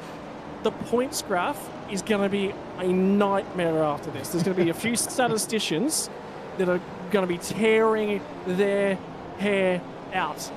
In the meantime, we've been promised grandstand finishes from this racetrack. It's delivered to us in the past. Well, it's given us a grandstand finish. It won't be a drag race finish, but it will be a grandstand finish up and down the field. Cody Deeth leads us out of the last corner for 4.53 more kilometres. When he gets to that start-finish line, he'll pick himself up a white flag. There is one more lap left to run. Andre Yusuf has just been picked off by Richie Stanaway. He's in the pot. He's got a second margin to Ryan Jones in the background. How much fuel is Jones saving? And could Jones crawl his way onto the podium as well? Is anyone going to cough, splutter and die? They are on the dregs of their fuel tank as they begin their last circuit. 45 laps. Did you make enough fuel to make it to the start-finish line? Have a look at the drivers cutting their way back through on the fresher rubber as well. Burst has only got back to 8th, and that's with a penalty yet to come his way. 5-second penalty for the driver, the 68 at the moment. Dylan Pereira is 7th. We were talking about him being one of the metrics. He is certainly right up there. But for a driver who's barely done any supercars running, he's known for his abilities in the GT3 cars and open wheelers. This was a new challenge for the entire team at Eclipse Sim Sports. Cody Deeth has taken to it like a duck to water, like a man with only that amount of experience possibly can. A couple more corners separate. Only the marbles can intervene. Only a mistake can rob it away from him at this point in time. Could he be the second driver to claim his spot in the Pro Series in 2025 to join Emily Jones from last week? One more corner, one more braking zone, one more time to put the power down, and he will enjoy all of the final run to the flag, because Cody Deeth, ladies and gentlemen, has made his way to the Pro Series. Richie Stanaway is going to come home in second, and should Andre Yusuf not run out of fuel, he'll make it to the line as well. He gets third place. How about that for the Vermilion Sim Sports driver? It's been a tough old time for him. 25th to 3rd. Played the fuel cards. Well, try best in that man in a poker. That's what we touched on, isn't it? You didn't, obviously you win and you win, but if you have a good points day, that can really make your life easier. This is only a 4-round championship, and a lot of people capitalise on some good points tonight, and really good to see some different strategies throughout the night, and that was just a brilliant race. Yeah, Cody Deeth's enjoying it. He's celebrating those marbles. He won't care about them any longer. He'll be out there and enjoying every single moment. There was not a lot of cars who had a lot of fuel left at the tail end of that one. I can't believe it. I cannot believe 2 races. Oh, just nuts. We're all sitting there and going, nah, you got to make so much fuel. You said, Bo, there'd be at least 1 or 2. What was that, like 15, 20? That was many 1s and 2s that were trying that strategy, but it proved to be a great strategy. Let's not forget that strategy was 3.7 seconds away from winning the race. A great job from Andre Yusuf. He nailed that and made the most of it, did what he had to do, and yeah, he benefits a podium from it. But so many drivers net top 10s from it. So many movers and shakers that moved up more than 20 positions. That's incredible, and a great strategy call by so many drivers today. Well, we're going to take you through the race results, and I want everyone watching along at home to pay attention to the team labels for everything that pops up alongside of all these drivers. Your race winner, Cody Deeth, qualifies his way into the Pro Series, and that set of tyres will be the last set of tyres he needs for the qualifying series for 2025, because he is a win and in spot. Richie Stanaway finishes 2.3 seconds, which is a much improved result compared to last week when he had to do it the long way round at Mo Sport. Andre Yusuf sits in third spot, which makes it Eclipse Sim Sports, Lobs, Vermilion Esports, and then Ryan Jones from DPR. The first time we see a double up in terms of the teams is 9-5 Sim Sports Sean McNamara and Daniel Benefield. The first of the Synergy Sim Racing cars home, Dylan Pereira in 7th. Eclipse Sim Sports in 8th makes it a double up for them inside the top team. Evolution Racing Team, Vermilion Esports. Is that another 6 teams inside of our top 10? I think it just might be. Wayne Burke outside of the back end of the top 10, so he manages to bring his way home there. Sebastian Vardell, Vermilion Motorsports inside of 11th. Jacob O'Reilly had to pit late on, tumble back to 12th. So you know what? That actually didn't work out quite too bad for him because of all the squabbling that went on. Certainly made the most of it for him. That's still a reasonable result with a splash left to be done. Brady Baldwin home in 13th. Brenton Hobson, he just couldn't stick it together. Qualified inside of the top 10, finished outside of the top 10 right here. Kobe Williams sort of few spots further back. Brian Borg had a good night at the office. Check this out. Tyson Broad. That is the lead driver that was driving on a sim rig that was not their own. 17th spot for Tyson Broad on a foreign sim rig. He will be absolutely wrapped with that one. Damon Mulqueen had a penalty late on in the piece, just in behind him. Lachlan Capel home in 19th, and Dylan O'Shea from there on back for your top 20. Outside of the 20, it's going to be Matthew Bowler. Man, he had qualifying pace. It didn't translate. The elbows out approach from the pack that he was in the round didn't play his way up. Jack Widders from Damon Woods will get home inside of 23rd. Hayden Veld, 24th. Stenberg, 25th. That's not necessarily going to be enough for these guys to qualify. This is where they'll start to tumble. Joshua Horton, Andrew Dyson. Remember coming in, Dyson sat second in the points in this one. That is going to send him tumbling through the Aura. Sorono was right there and in the mix for a very, very long time out of 28. Jack Andrews and Ryan Bettis. Andrews was one of the guys who double dipped on the fuel strategy, tried to get that car packed as full as he possibly could. Didn't work out for him. Out of 30th, we'll get to 31st. Christopher Island, again, elbows out. Glenn Postlethwaite also had the elbows out for him 2 weeks in a row, so he will not necessarily be too happy with that one. Be looking for a clean result next time by Greg Favell, Rain Campbell, Corey Preston, Michael Taliancic drove back into the pack. It didn't work out for him. Andre Heimgartner is pretty much in a win-in situation now for him after a bad result last week. A guy called Ben Faulkner, so something must have gone wrong at the pit stop for Faulkner, because remember, he was right there and in that lead pack for a very, very long time. Tom Freer, 40th for Freer. Gee, that did not work out for him. He'll be another driver that'll just be up in a win-and-in situation. Brad Ratsu, Tyson Hodge, and Dennis Katarik. Dennis Katarik was the first of the retirements and the only retirement from that one. That cuts our way through the field. And Sam, there's just so many results out of that one. You sit there and you just go, whoa, what was that car doing down the back? Oh, absolutely, and that's the game changer that can happen throughout these races, isn't it? You know, your strategy, you roll the dice with strategy. Sometimes your race goes to plan, sometimes it doesn't. You get caught up in some late race dramas, and then that can make your race go pear-shaped too. So it's never a given from lap 1 to the end, and we certainly saw that tonight.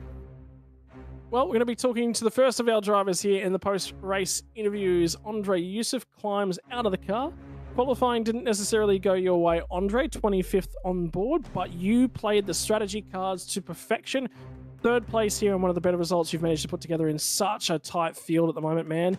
Were you sweating bullets? How was the fuel when you were crossing that line there? Yeah, no, it was unbelievable. So I got home with 0.5 liters. But yeah, I already saved all the fuel with 10 laps to go, and that's when I started making the move and overtaking cars in front. And then it wasn't really until the end that I realized that I'm going to be fighting for the lead. So that's when it started, getting a bit more nervous. But I knew I didn't have the pace or tires to fight with Richie and Cody. So well done to them. Mate, when did you know that fuel strategy was potentially on offer? Because that would have been a relatively nervous restart for you. That whole period on the restart where some guys are fuel saving, some guys aren't. That's a difficult time to manage. I knew as soon as the safety car was called, and I knew that all the leading pack was already past the finish line, so they couldn't pit for their first compulsory pit stop. But yeah, no, in the train that I was in the restart, everyone was fuel saving, so it was very, very calm. I was staying behind Sean and Dylan Pereira for a lot of laps, and then I just made my move when I knew that I saved enough. difficult strategy sometimes when you got to do those sorts of things. You probably had the better end of it, but the teammates would have been saying, "Oh, this car's coming past." What was the comms like in terms of Vermilion Esports? Because that was a race of so many different categories. Was it calm, cool, and collected? Were there a few guys losing the plot just a little bit? Oh, well, to be honest, I was on my own chat, just calmly, if Lewis had any strat calls for me, he would come into my chat. But yeah, no, it was very calm on my end. Mate, in terms of things, this sets you up heading forward into the remainder of the qualifying series. Big old bank of points here. You're thinking this just might be enough to catapult you right there and into contention for those 20-point spots. Yeah, for sure. I mean, I just needed to have two more good races, get some points, and yeah, that should seal the top 20. All right, mate. Well, floor is all yours to give the thank yous and shout outs that you'd like to give. And I think there'll be a few here tonight in terms of the strategy calls as well. Yeah. Oh, thanks to my team, Vermilion, Lewis for all the strategy calls, Zach for all the help in the setups, and all the other teammates as well that have helped in the setups.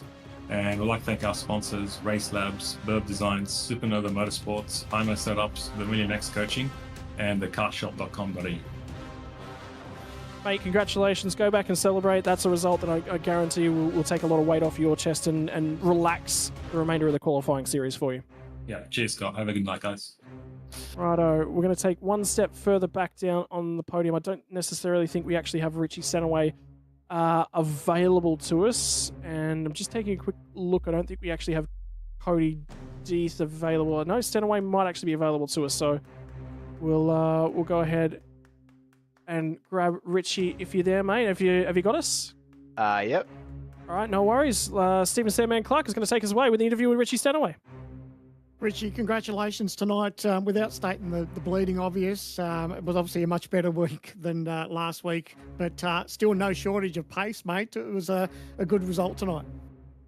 Yeah, it was a solid race. Just a shame I couldn't get to Cody. He was just a little bit too fast. Just had that little bit extra speed. But yeah, I kind of needed that win because I don't think I'll be able to make the next couple of rounds, so I was pretty desperate to get to him. But yeah, it's unfortunate. But anyway, it's been a good few weeks prepping for this. So yeah, it's been good fun. How have you found the transition from Gen 2 to Gen 3 in the sim racing world, mate? Yeah, it's been good. It's a little closer to the real car than the Gen 2 car was, so it's not perfect. I think it can still be improved, but yeah, it's been just a nice way to stay sharp in the off season. And so, unfortunately, from what you were saying, you're not going to be here for next week or the week after. Is that the case? Yeah. I'm heading to Sydney for the opening round of the Supercars Championship. So yeah, unfortunately, I won't make the next round, and I'm not sure about round 4, but it's not looking likely. Well, no doubt you'll be hot property for coming Euro season, so fingers crossed we get to see you there, Richie. But before we let you go, is there anyone you want to thank? I'll just thank to the team for their help as always. All right, Richie. Well, all the best, mate. Good luck with the Supercar season for 2025, mate, and we look forward to seeing you in the Logitech G Pro Invitational, hopefully come the Enduro time. Thank you. There you go, Scotty. So unfortunately, Richie is going to be out for the rest of this series, and yeah, that's a shame, isn't it? And no doubt for him, it was obviously he really needed to win tonight because real world commitments, unfortunately, were going to put him out of contention. Absolutely disappointing for him because he certainly enjoys the sim racing and he's been such a big part of the community and building us up in the run-up to Gen 3. But Bo Albert is going to get to say hello to the newest member of the 2025 Logitech Pro Invitational. He stands by with Cody Deeth.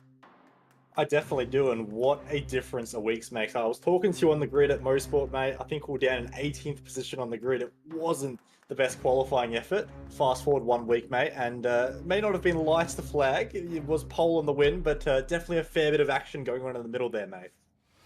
Yeah, no, played a pretty good strategy compared to the others.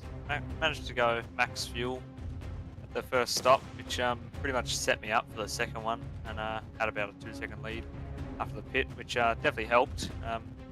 Cheers to the couple of the guys that I was coming through back with, and they just let me go, which was very kind of them, and secured the win.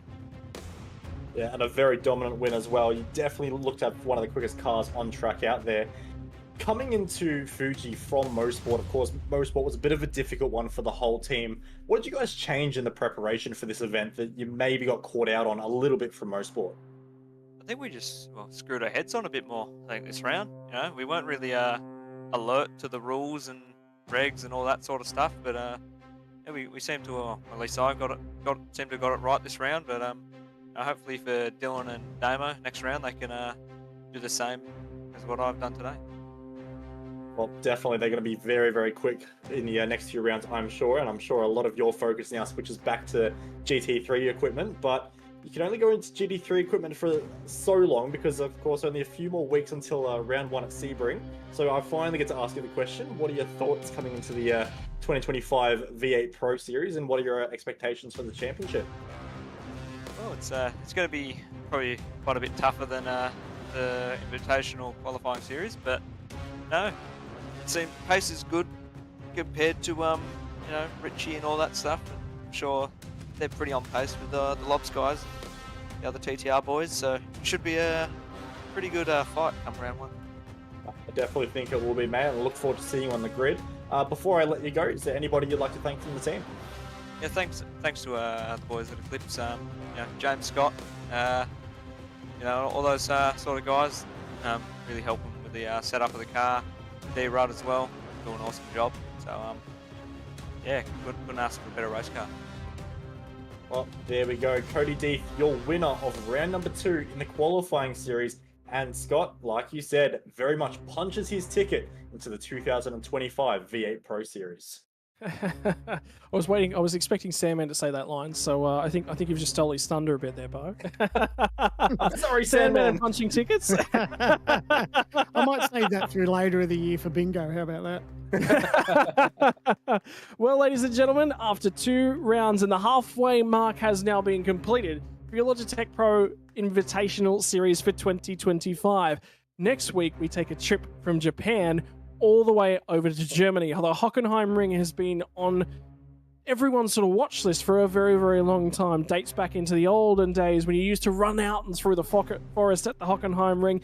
F1 used to rip and tear around here. What are the supercars going to look like? The differences between the Gen 2 and the Gen 3 chassis.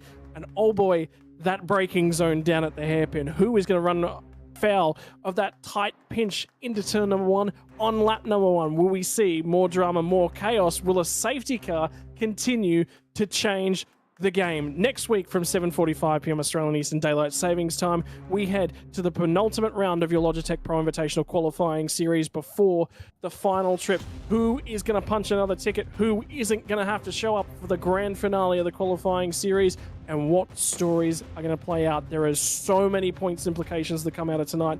My head is already in a spin. On behalf of myself, on behalf of the entire commentary team, thanks for joining us here tonight. And I tell you what, boys, Bo, watching along, are you getting excited for racing? Or are you sitting here and going, I might want to get into commentary. This is quite good. Oh, I'm thinking, geez, I've got some work to do. There is some quick drivers coming through for the series in 2025. And look, I think 2 more weeks of a qualifying series is going to be intense. But yeah, I think I've got my work cut out for me, that's for sure. Oh, it is going to be a big old ask. And Sandman, what do you think in terms of the dying stages of this one? You're back in front of the Logitech G. Shake of the head. That's what I'm doing. My head is just sitting here side to side the whole way. Yeah, well, the pressure now mounts to all the drivers that are in the field. They know there's only 2 guaranteed spots of winning you're in. The rest of the guys need to worry about the point system. So a lot of people rolled the dice, and good to see that they use the most of either a safety car or some fuel strategy to get some points there. But, mate, it's so hard to pick, and I'm glad I'm actually, for once, in the commentary box, because I don't know if I'd want to be in that pressure cooker situation just to make the grid for the V8 Pro Series. It is tight. It is technical. It is tricky. Hockenheim, it's fast and flowing in the front sector. It's tight and technical in the back sector. Who is going to dominate and punch their ticket to the Pro Series. We'll see you all again next week, ladies and gentlemen. The Logitech G Pro Invitational Qualifying Series will be back again next week.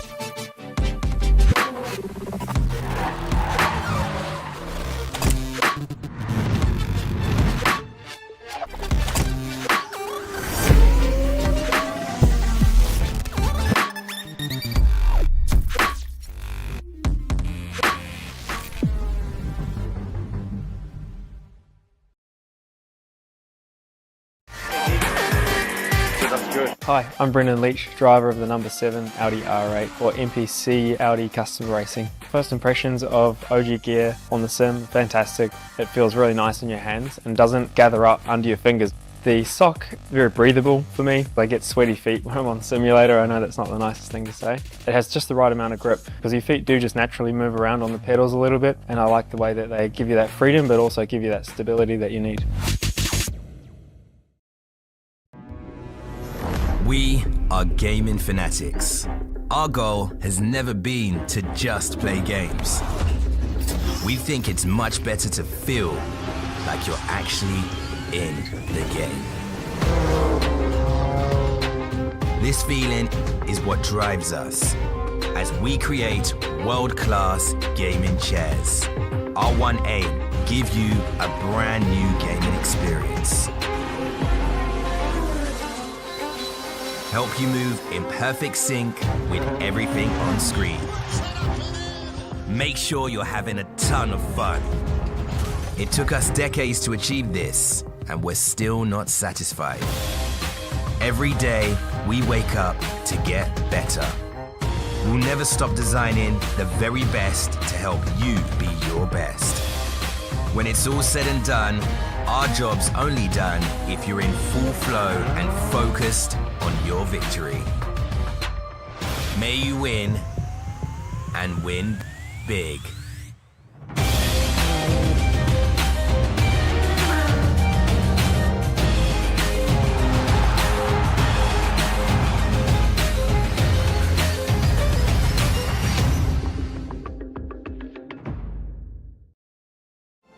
Weekend in, weekend out, Motorsport Australia officials are making waves.